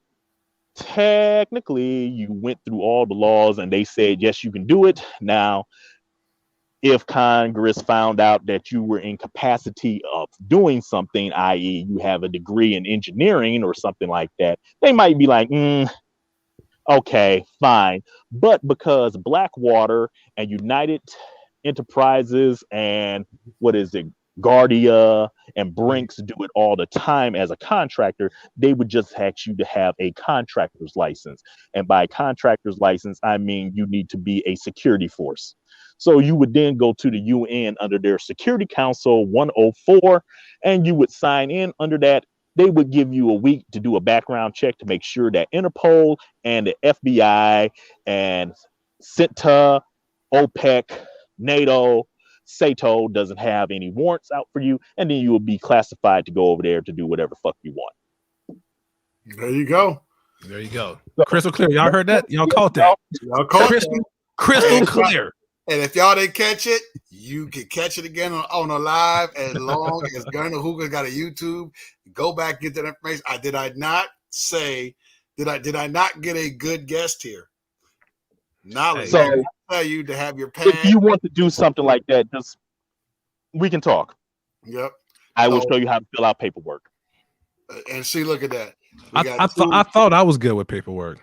Yeah. This brother, he was citing off the policies, man. I mean, we're talking about multiple agency policies, Department of State. What do you say? DD's what? Look, So DDTC is the Department of Dictation of Transmission of Commerce. So basically, that's where ITAR regulations are at. Right. And they will hold that thought for a second. I'm sorry, hold that thought. Go. Norwood, shout out to you. Heard about CZ having a contract here in the States. Is that true? Yeah, they are. They do, because shout out to Urban Firearm Academy LLC, Ryan, because my man in Detroit, first thing he said, hey, Rob, man, you know I love these motherfucking CZs. And I was like, I don't know what the fuck you're talking about. Are you talking about fucking fake diamonds? And he said, no, bitch, let me show you. And we shot him. I was like, I like this. House of Siege was happening. House of Siege. I was hoping he would stop through. I don't know where Ryan, he might be working. Or he might be finishing up a class. Okay, because hey, there's gonna be a part 3 of this shit. And I'm he's the reason that I am in talks to be a dealer for them. And yes, they are in the States now. They are going to be in the States because Nevada or Arizona, one of them bastards over there, their cops like them. So okay. And they're cheap. Yeah. That's why they were like, oh, they're cheap and they're good. Oh fuck yeah, let's do it. And we all know Mr. Wilk. Shout out to Mr. Wilk. Brought about Kalashnikov being here as well. USA Kalashnikov USA. 922 compliant AKs. Gotta love it. I told you, yes, sir. So down in Florida. So look at that. See, so that covers all that shit. This man, look. I know with Jay the Shooter sometimes when he get into it, but then having you two on here, I really ain't gotta say a whole lot of shit because me either. Precision Strike, man. Look, I am so glad. Look, I am so glad that you were on. You followed me on that live, and you came on there, brother, because the information just that you're giving, that you're just delving out and learning something. I'm learning. You are a plethora of knowledge that is definitely needed, and it's no hit to anybody else, but it is good to see it come from somebody who looks like me and a lot of these people in here, right? Amen. Amen. So let me say one thing. The reason I know some of these things that you just asked, Jay, is because shout out to one of my friends. I know she's on here watching. Her name is Juna, and she is Haitian. Nice. Jump in the chat, Juna. Jump in the chat. I definitely don't know. I told her, I was like, I don't know any damn Haitians. And she's the first one I've met. Right. And I've always said, because I'm like, why has the U.S. The just link is said, out, coming in, y'all. why don't we just say fuck it and just make Haiti a territory and just rebuild it up? Because they have a lot of shit that some of the bigger manufacturing weapons companies like. And it wouldn't be hard to train these people to be just engineers. And I've always said, well, what if I just went down to Haiti as a contractor and started building my own shit? Yeah. And within 2 days, I kind of figured out how to do it. So that's how I know how to do other shit in some of those countries that you're talking about. Nice. Yeah. So now you want to, if you're doing it as a U.S. entity there, then those rules are applicable. Now, it's nothing stopping you from training those individuals to do it themselves. And like you said, you're over there as a consultant at that point. Like Glock is. Yes. Like, so put it this way, Glock engineers might come out here and just, look at the shit and be like, oh, yes, this is German compliance. And then they walk away. Because all they want, I'm just like I just want my fucking money. I don't really give a fuck to build. Exactly. I'll show you how to build anything you want to build. What do you want to build? You want to build an invisible tank? All right, well, let's go into physics. Let's start with the basic physics shit. So that's how a lot of these people get away with it. You have to remember, these are just, at the end of the day, yes, because we are a country that likes our guns. We like our guns. Okay. First of all, we love it. Come on here. Is it your friend? Miss Percival? Yes. Percival, yes. Miss Percival. Come on in here. Come on down. I just sent the link out. Come on here and have a chop with us. Chop it with us, sister. But at the end of the day, let me be 100% frank. A gun is not a black or white thing, even though the laws might skew it into one way. Right. But at the end of the day, most weapons engineers, we're arms dealers at the end of the day. Right. What you do with that arm is up to you. But just like Tony Stark's was in the first Iron Man, I just want the money. I don't give a shit at this point who builds it. If it helps your economy, it helps your economy. Okay, right. That was just that's one notch off of my sin line. That's all that is. That's really all that is. With me building a firearm out here, a firearm store out here, if I'm helping the black community, that's just one notch off of my sin line. My sin line might be going forever because I made a tank that just ran through a village and ran over children. But because I helped you to get a better life, that's how we justify shit every day. Like, sin line, we made a nuclear weapon that just wiped out half a country. But we helped you all because we gave you a nuclear power plant. So erase one sin line, put two up. We're good. Look at that. It's amazing. That's how we feel every day. Because a lot of people have asked me that. I'm like, we just look at the bright side. Bright side is the tank worked and they have a better life. Downside, they ran over 15 people. But yeah, that's literally how we think about it every day. She's camera shy. She's not coming on. Oh yeah, no, she probably is, but she is the reason that I thought about the actually putting a manufacturing site down there in Haiti. He is the main reason. Yeah. Yeah, you ain't never lied to trade-offs, Lazarus. You right about that. Trade-offs, man. Hey, it's trade-offs. Hey, it's a fickle game, but hey, it is what it is, man. Hey, so is that something that you're really considering doing? Is putting one in Haiti, or is that something that's a fleeting thought? It crossed my mind, right? And my whole thing is, I would have to I have to get the contract. Well, do I need that? Like, yeah, I do, because the state of Michigan asks for it. I have to pay like an extra $500 for a contracting license that goes through DDTC, FCC, and then DOS, DOT. Once it goes through, I mean, shit, I will put it out there, because if I can what's up? If I can manufacture, I'm just gonna put it out there. If I can manufacture a chemical laser that can go through whatever the fuck I point at without, having too much oversight under my head from, the Department of Defense and the Congressional Armed Service Committee. Oh, fuck. Right. Build it down there. They can use it for a while, and then you bring it back up here, be like, hey guys, you wondered how to go through depleted uranium? Well, I made a laser that goes right through the bastard. Oh, how did you do that? I researched it. Oh, okay. That's all the U.S. want to hear. So what would be your firearm or project of interest? I'll just make that very wide. So my project of interest right now, so I have two of them. One, like I said, I'm building a bullpup 7mm explosive tip Hesh round, basically, for a bullpup weapon. That's what I'm doing. Right. But are you talking about, like, I'm assuming you're talking about military vehicle or capability? No, I'm just saying, I mean, you can answer the question both ways. I'm just saying, if you did do something in Haiti, what would be the project? Because that would be a specific purpose for, is that to distribute and market to the rest of the world, or is that specifically for that region? What would be your target audience? What would be the first project? Because there would probably be many. Just trying to get So the purpose would be for research without oversight. And I know that sounds bad to a lot of people. No, actually, it makes a lot of sense to me.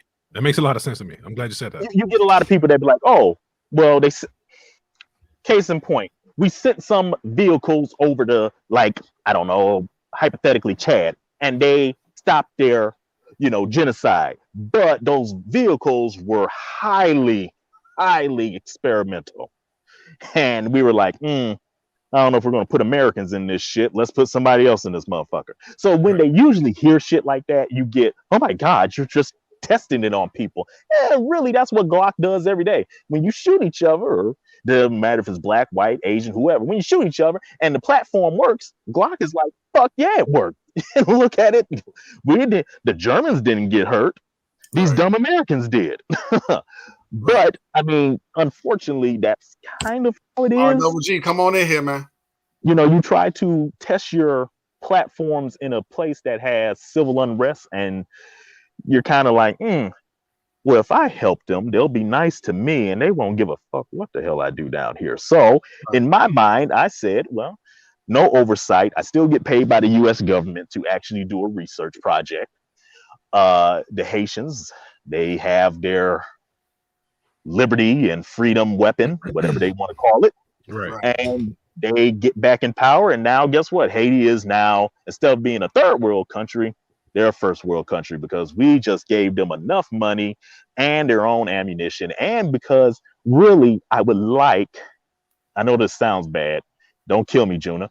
But I would like for Haiti to be a manufacturing platform like not China, Japan is. Japan is a very heavy weapons manufacturing platform for a lot of people over there. When it comes to the Japanese self-defense force, the Philippines buy their tanks from the Japanese self-defense force, or they'll buy it from us. But you got to wait for it to be shipped over by us, and it's probably used, versus the Japanese. Oh no, they'll build you a new tank right then and there and give it to you. Hey, so this is a question for Jonah. If she's in the chat, and you probably can answer this through the conversations you've had with her. But I'm curious about the political intricacies with He over there having fun with that hookah, man. Bro, I need to fire up my hookah, man. Hold on. So, man, so look, Jay, we could get your stuff in, man. We could spend the last 10 minutes just talking about hookahs, man. That's down in the basement, man. I ain't do that. Hey, so the political intricacies of doing something like that in Haiti, or like, what are some of the pitfalls or things that you have to navigate? Somebody here said that the gangs are the primary employers there in Haiti. So let's talk about that. So the gangs being the primary employers, I was just looking. I think I sent June a device news that I saw on there. A guy called Barbecue. He's a big gang leader on the Port-au-Prince side of it. I don't know. I kind of caught it, but they were talking about other shit in there. Right. So the problem would be, how do you set up a tank manufacturing plant without these people saying that's an opportunity to rob shit? Then you also have to think about, are there mechanical engineers down there that have the wherewithal and fortitude to build a tank? Because down in Lima, Ohio, we have the United States military and General Dynamics has not built a tank since I think the last one came off the line in 2007. Right. And even that new SEP V4 shit, that's not coming out for a minute. Right. Like, everybody knows it's coming out. You can look it up online. It's coming out. Right. But they ain't making the shit because what war? What war? Right. So let me pause you 1 second. Right, because you're taking it from a standpoint of Rob or security of the facility. I'm thinking more so. Go ahead. I'm thinking it more from who. Yeah, security of this facility is one, but what engineers y'all going to send down there to teach these other people that you have to do a special type of weld on uranium to put shit together? Who's going to be the engineers that go down there for God knows how long? Right. And I not only have to teach you how to build this shit, I got to teach you metallurgy. I got to teach you programming. I got to teach you first off, you got to be a nuclear engineer because you can't fuck around with depleted uranium without knowing about it. How do you do all of this? That's where it gets into, okay, now you have to have a contracting firm and you have to have, unfortunately, you're going to have to be, this is where I don't know if you're, and I'm not saying you two, but I don't know if your morality will allow you to go down there and do some shit. Because at this point, now you're going to send people like me that you have paid very good money to, and I'm about to go down there. I'm about to show these motherfuckers how to kill each other. You have to have that moral. At some point, you got to let your morals go to the wayside to be a weapons engineer and a contractor, because we have to go down there as contractors, and we have to be like Blackwater. We have to go down there as Blackwater, and then this engineering contracting firm set this shit up, clear people the fuck out, teach people how to do this, and then hopefully they kill each other with the shit, and then we say, okay, the shit worked, and now let's go to whatever government they overthrew and go in there and be like, hey, we gave you tanks. You owe us. And we're going to make you a manufacturer. You're going to learn all this shit. You're going to get money, but I want 50% or 51%, and I want 70% control of your shit. Okay? Now, so that's what I was getting to. I was living to that control. You have to be you got to be morality neutral to do this shit. And if you're really going to sit there and be bleeding hearts and minds, the contracting game is good if you are a stakeholder. But if you actually want to do it, I'll let you be part of it. Yeah, you guys can be money. You can be money. You can be money all day. But if you're going to sit here and cry when 15 people got hit by white phosphorus and I'm looking at you stupid like, what the fuck are you crying about? You wanted this. I made it for what you wanted to do. And you're going to have like, I don't know if I want to do this no more. Go back home. We'll take care of the shit. let the engineers do the dirty work. Let the mercs and the engineers do the dirty work. You go back home. I'll give you the money, and then you can say, "Hey, we helped liberate a black country." Like, yeah, we did, but we killed a lot of people too. Right, and that's the thing also with this business, even on a small arms level. Yeah. You have to. This ain't the business for the faint of heart. We already know that business is cutthroat anyway. But in a capitalistic global society, this type of work, you in it for the money, that's cool, but you got to know what comes with it. Yeah. And that's the name of the game. Real shit, this is what I do every day. I know I joke with people and without getting into classified shit. But right. Of course. I tell people, I sit down, I watch TV, I play video games. I do my work real quick and I go back and play video games. But there's a place and time where you have to sit there and be like, okay, they're about to wield our weapons. And we're about to get out there into some real gritty shit. Like this new tank is about to go into combat for the first fucking time and take rounds. Either the operant is going to survive or he's going to die. Either the person shooting at him is going to survive or they're going to die. And when it gets into the realm of engineering, of weapons engineers, we have a ranking system. And we're ranked by how well our weapons perform. The number one ranked person is still Kalashnikov. He has more kills up under his belt than anybody else on Earth. 1947 is when it started. And then you have these people with the tanks, and then you got nuclear weapon operators. You got shit like that. My shit was cybersecurity. So some of the shit that does shit hasn't killed shit. So I don't have a ranking yet. But we get kill rankings. Like, hey man, did you know this shit survived? Then you got killed. Give it another couple of years. COVID, the maker of COVID, is gonna take over all. Oh yeah, no, that's a lot of kills on his belt. I was like, damn, when I saw that, I was like, really? Wuhan, China? Who's the engineer over there? That was I like the job. But on some real shit, this is like you said, it's unfortunate. It's not a job for the faint of heart, because at the end of the day, yeah, you're an engineer and you'd be like, oh, I'm just an engineer. I didn't pull the trigger. You're right. You didn't pull the trigger. You made the trigger. You made the ammo. You made the training. You taught them how to use it, and then you sent it over there. The trigger puller is probably the most innocent person because he needed his college paid for. There you go. You, on the other hand, sat there and said, how do I kill somebody? Right. It's like this. It's like, look at this. Who's the dirtier person, the custodian or the person they clean up after? Exactly. Yeah. Excellent point. So it's a nasty game. But really quick, let me give shout outs real quick because we are down to our last 13 minutes. Rose, Southpaw. Oh, my boy, Southpaw Panther. This guy is a long ranger. He likes to shoot far. So Marine Cat will talk your head off, but he's a good dude. Nice. Southpaw, shout out, man. I'm glad you came through, man. Norwood, Carbon Q, Mr. Wilk, RWGR Scott, Norwood. I may say your name twice, 3 times, but just tells how much I love you. Pimp Del Rey. Yes, sir. I love you, man. Drinks Up, Mark Thompson, Mr. Wilk, Blake BP. You already know. I was going through a lot of people. Fat Guy with Gun was on here earlier. Hey, Sharonda Reynolds got a real nice comment right there. And you can't miss House of Siege speaking to her boo, Black Poindexter. Yeah, I was catching all that. I'm just not reading because I'm just reading stuff like that. I'm being messy, House of Siege.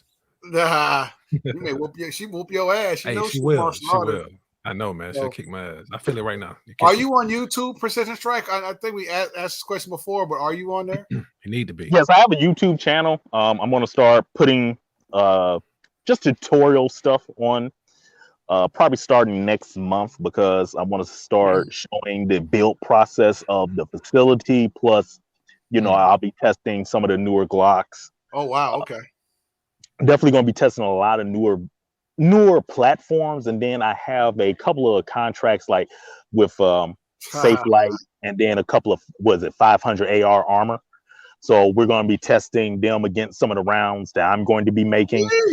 I'm going to be talking to Ordnance Lab because there's some things I just want to learn how to do and build up, and then also you'll probably be seeing some of the newer stuff that I'm just making off of my ass just to see if it works, and we can start blowing some shit up on YouTube. Yes, sir. Hey, I'm sorry, House of Seas. I'm sorry. I'm gonna stay out of grown folks' business. Yeah, stay out of grown folks' business, Jay. We trying to learn. You worry about the students passing notes to each other in class. You that guy. Come on. You can talk. Hey, man. You looking at them. I was watching them talk, but I like, I sometimes get into this good information. It was cute, man. It was cute. Notes being passed. I was keeping notes being passed, man. I was just letting them do their thing, Like, it's always gonna be a stupid corner like, do you like me? Mark yes or no. They were passing their little notes in class, you know what I'm saying? Right.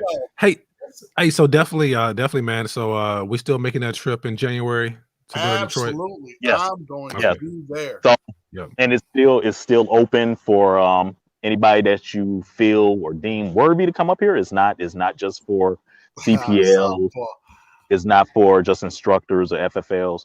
It's meant for me to use you as a training subject to see if what I'm teaching about ordnance and D&Ds and some of the combat maneuvers can actually be whittled down into what I said before, a state sanctioned teaching curriculum. Okay. So once I whittle it down, then once we get through it and whittle it down, then I'll submit it. I'm definitely want to be one of them training subjects, man. If I get to build shit and blow shit up, I'm all for being there and being a test subject. Absolutely. We're gonna slap that armor. We're gonna slap that armor on him and send him out to the field. No, the hell you ain't. I'm be the one shooting on him. No, sir. I want to be back in second class. Like move a little left. All right. No. Right there. Is that a snap tracer? White phosphorus. Get the hell out of here. No, I didn't sign up for this shit. Oh man. Be like you know what? Be like my my boss at my job, the senior VP. He was like, yeah, they got armor on. Shoot him in the head. Right. Close your eyes. You don't want to see this. Close your eyes. You got to be quicker than that. Yeah. No, most definitely. You it still invites definitely. I'm definitely gonna be there, Dad. When you go, I put your Instagram. It's Precision Strike 313, as in his name. Follow him on Instagram. Look out YouTube. On all platforms. Precision Strike 313. 313 is obviously area code for Detroit. Hey, True Butter Flavor in Michigan said he want to be a test subject too. Yeah, True Butter Flavor wants to be. He wants to be a test subject. He in Michigan. What part of Michigan you in, True Butter? Yeah, what part are you in? If he's in Detroit, then most definitely we gotta sit down and talk. Shit, look at that. So I'm definitely, I'm definitely here to answer any questions. I keep telling you all, asking a question doesn't cost not a goddamn dime. Nothing. Cybersecurity people can attend because we will be teaching. I'm getting certified through Offensive Security to teach cybersecurity certs at Precision Strike. We're going to do everything for self-defense, and that includes on and offline. Nice. I'm also developing a female line called Jane Bond, not Jane Doe. So you're going to be part of that. I'm so sorry. So sorry, True Butter. Sorry. Lansing. East Lansing? Sorry. Okay. Yeah, I got you. Sorry, sis. My bad. Oh yeah. You did it again? Man, I choose. No, that was RGG. That was RGG last time. All right, we'll RGG last time. We go gloss past that one. I fucked that up. My bad. Hey, shout out to True Butter, man. No disrespect. Trust me, no disrespect. Hey, she came on the screen and showed y'all who she was. She's like, I'm at work. I'm at work, but I want y'all to get that right. You better get that motherfucking shit right. I ain't no brother. I'm a sister. Goddamn it. Absolutely. Hold on. Beautiful chocolate sister at that. Let's get that right. Look, you had to throw that extra shit in there to kind of smooth it out more. Yeah, I'm trying to be nice. I'm trying to get into good graces. All right. Right. Sorry, Queen. He didn't know better. My bad. Look, it was the hookah. Blame it on the hookah, not the gun. No, blame it on the Crown Black that I was just drinking. Oh, the Crown Black. The Crown Black. Yeah. That's all. My bad. My bad. Look. I'm about to do this joint. The next time I go live, I'm gonna ask for everybody to identify their gender. So I don't know. So I don't fuck around and call you a brother when you a sister, or a sister when you a brother, or a brother. Yeah. The shit gets crazy now these days. So I may do that jokingly, but hey, my just bad. Call them by their name. Just call them by their name. Percival Jr. Call them by their name, man. True butter is true butter. No genders to it. Don't put no genders. We're gonna try to be gender neutral, gender free. Gender neutral. True butter. I don't know. I keep true, but I don't. Hey, look, blame it on alcohol. Blame it on fatigue. My bad. Hey man, hey, this live has been outstanding, man. So hey, it's always outstanding when you got Precision Strike on here spewing out that knowledge, man. And you, Jay the Shooter, man. Hey man, look, bro. I can't. Hey, look, man. I'm just glad to be in a conversation talking to this outstanding brother who got so much knowledge, man. Oh, thanks. I can't wait to meet him in person. I can't wait to talk to him offline. Yeah, no doubt. I can't wait, man. We do it definitely. We have a good time. We definitely we're all gonna have to get up together. I don't know. Is Naga still having that get together? I kind of fell out with Naga a little bit, but are they still having a get together? I don't know. I'm not even part of Naga. Right. Yeah, I joined Naga. I'm a member. So which let me know. They had a leadership meeting probably last month. I know they did have a leadership meeting in Atlanta, and it went very successfully. Yeah. I'm in talks and contact with their people. Good looking out, Norwood. I think you definitely should fall back in instead of out, man. I mean, I think you have a wealth of knowledge that could be beneficial to the organization if they're. But I don't know the details, so I ain't. Once again, like House of C said, I'm gonna stay at the ground floor. No, we can talk about it offline. It's more of me. I'm like I said, I'm an engineer and I'm a military person. I don't motherfucking groups offline for sure. Yeah, we can talk about it offline. We can talk about some group because look, we can talk. We'll just keep it at that. There's a lot of stuff offline. Yeah, we'll talk about this shit offline. Yeah, for sure. But definitely. Let me shout out a couple of people that's always been working with me in this company right now. Like I said, Ben Shooting is stupid. Yo. Hey, Ben Shooting be coming through with it, don't he? Ammunition and Guns America. Hey, we got the guns. We just need the ammunition. And we got the man right here, Precision Strike. Well, look, he in the building. I'm sending them all to you. Like no. Like you're manufacturing rounds that are not in stores. You know what I mean? Like this is stuff that's coming out of your head. Shit. Right. So there you go, man. Like we got the we got the guy with the ammunition, and he's multiple dealers across. Yeah. All I know is the next 50 for 50 ballot me and Jay have. We need some white phosphorus and some depleted uranium 50 BMG rounds. And that's actually easier to get than what you would really think. I don't know why that's so easy to buy. Hey man, what's your cash app? Just tell me your cash app, man. So you know what? And that's the funny part. I don't use. Give me the old school accounting route number. If we're talking about a next 50 for 50 gun versus battle, I need that accounting route number. Most definitely. I will send you. I take all forms of payment: crypto, cash, credit, gold, silver. Hey, gun the hookah. This is my plug, so you can't use the same plug for our next battle. No, Playboy. Don't. Hey, slow down, man. Slow down. If it wasn't for gun the hookah, Jay the Shooter, when you know. Hey, that's true. We just have to it'd be more of an look. We can use the same plug. We just might not have. We might have two different. Because I got other ideas too about different. Yeah. So, hey, look.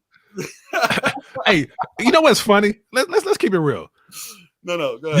You can say I won a 50 for 50 gun versus battle between you, but you gave me the idea in which I won. No, bro, it's like the same thing. Like the person who squeezed the trigger and the engineer who designed the gun. Yeah. The thing was too, right? We did a 50 for 50 challenge. I didn't win because it was your idea. How the hell can I say I won? You had your Barrett dialed in. That Barrett was dialed in. It was smacking that thing. Plop. I think he'd be scared because Precision Strike got that GM6 links. He bring his daughter out there in the 50 challenge. No, I got both. I got a Barrett and a GM6. He won.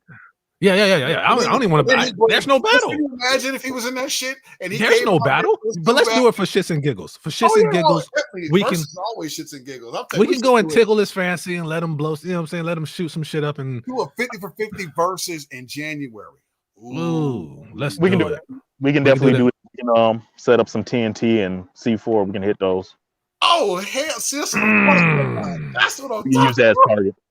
Wow, we set it off up in this joint, baby. And we can definitely test out some tungsten rounds and shape rounds. Yeah. Hey, just no slap, okay? No slap. No. We'll test out some. We can definitely test out some shit that shouldn't be out. So we can do that if you want.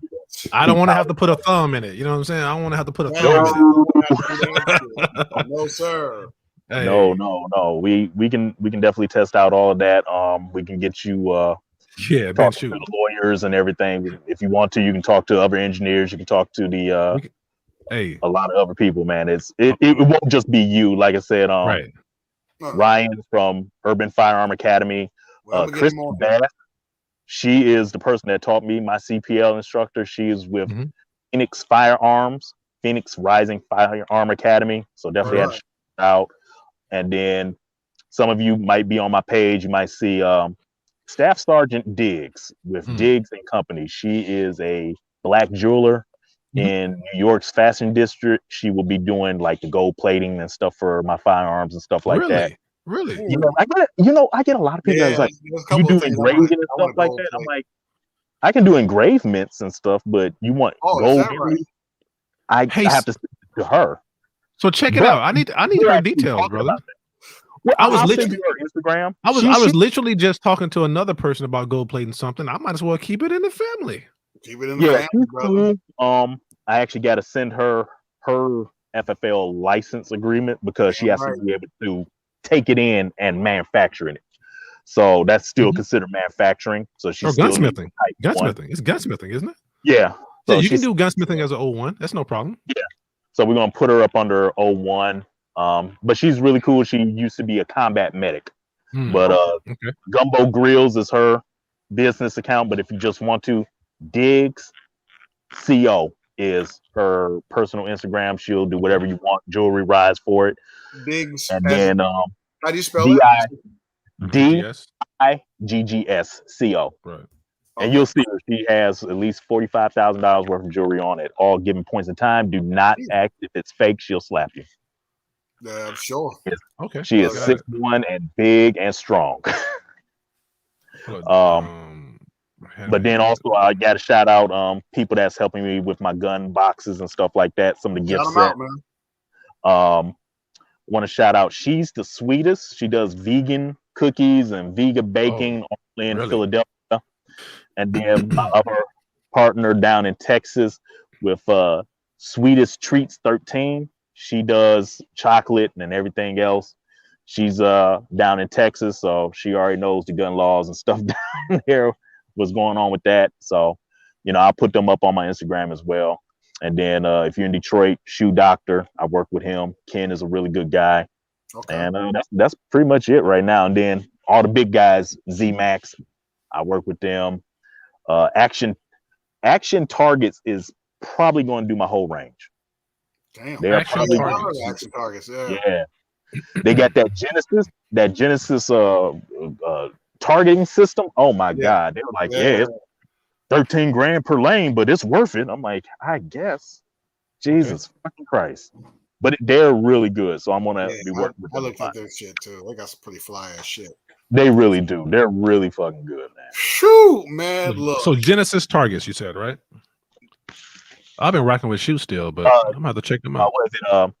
Action Targets. No, but then targets. Have their lane assist, the rail system is called Genesis. And that's a whole system. It's wireless. You can control it with your phone. You can control it outside of the range. It'll shut down the range if somebody shoots it.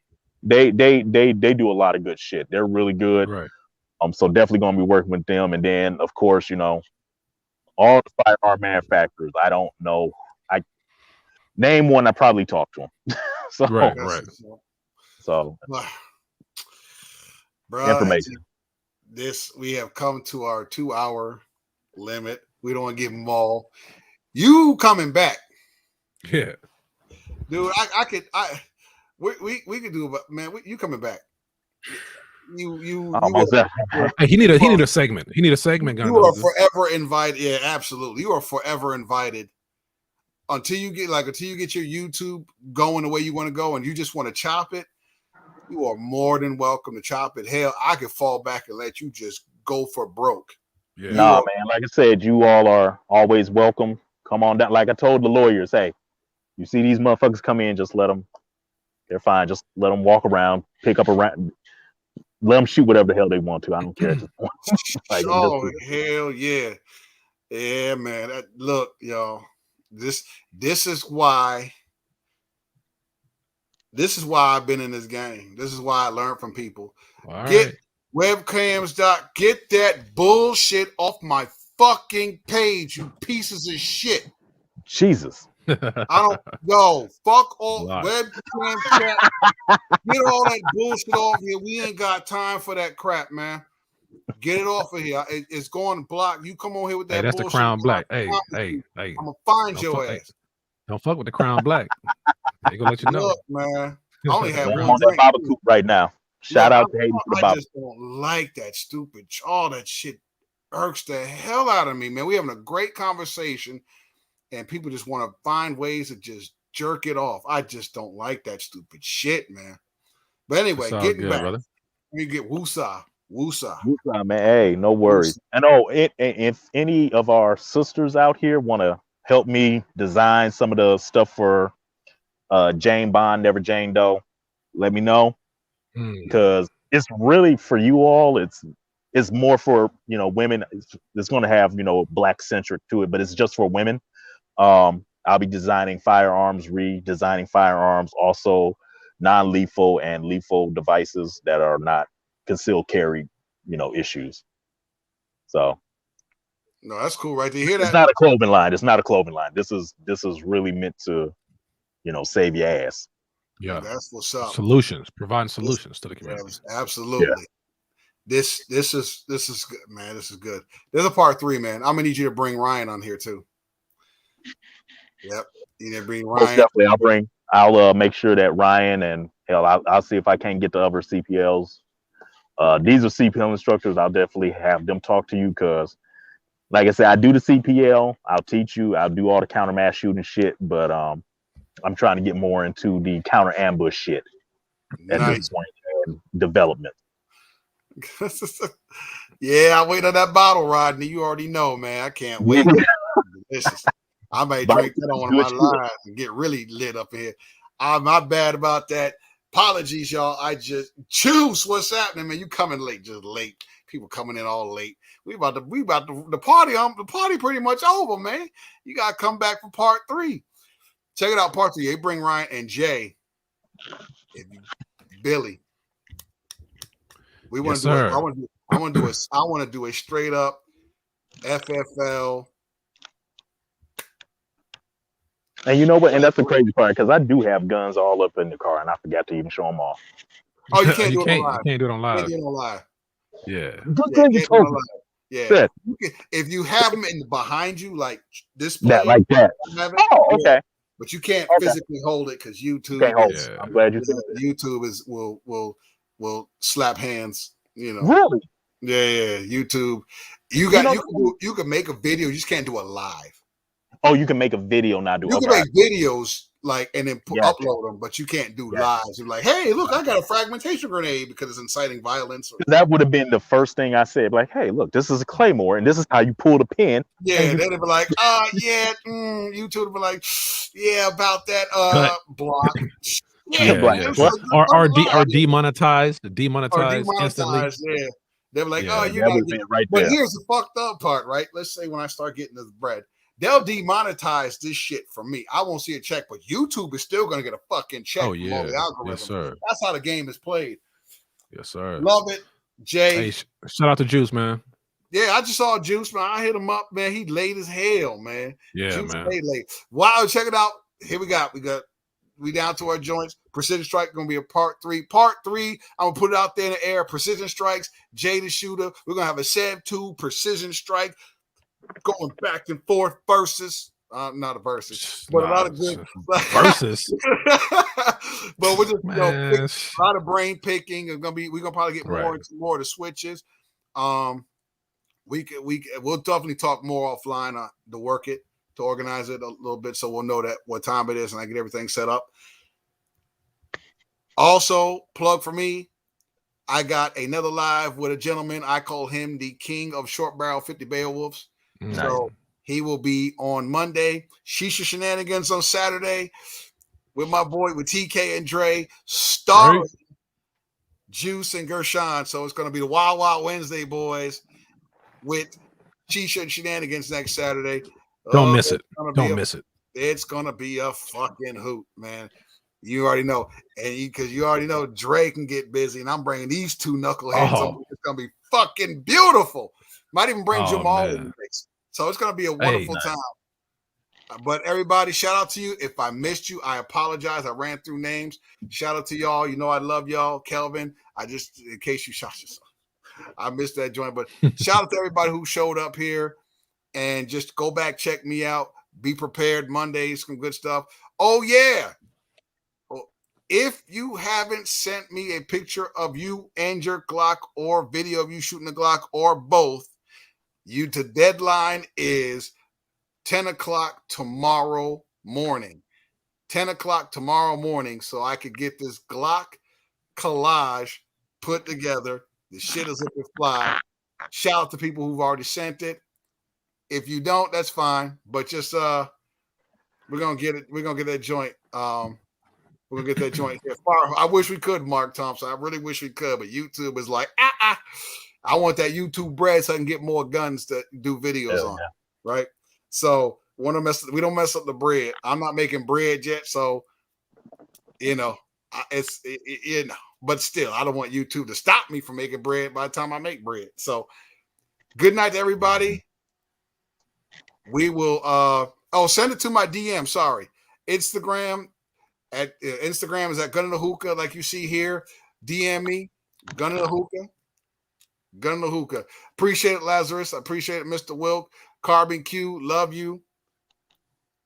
Love all y'all. BP, love it. Jay the Shooter, Precision Strike, love y'all, man. We definitely gonna chop it offline and get some more conversation in, because the next conversation we have, part 3, is going to blow them away, right? And I'm gonna promo the hell out this shit. I didn't do a whole lot of promo on part 2 or part 3. I'm promoing the hell out of it because y'all make my day. This is the type of stuff I like. All right, but Juice, holler at you. Zach, once again, Rodney, man, I'm looking forward to that drink. Del Rey, and shout out to everybody once again. But Jay, you have a good night, brother. I'll talk to you. Indeed. Precision Strike, you already know. I will talk to you, brother. You have a good night. Enjoy the rest of that hookah, brother. You as well, man. Yes, sir. There you have it. Angry SARS, what's happening? Yep, I got him, man. I put that joint on there. Yeah, man. I appreciate it. Part 3 is coming. House of Siege. I see you already still look at y'all still sending them notes in the class. But anyway, House of Siege got nothing but love for you, BP. You already know. I appreciate all y'all once again. I will never stop appreciating y'all. Thank you for following me. If you haven't hit that like button, please do on your way out the door. And look forward to Monday. We got some good stuff cracking this week. I appreciate it. But once again, I'm out of here. You guys be safe.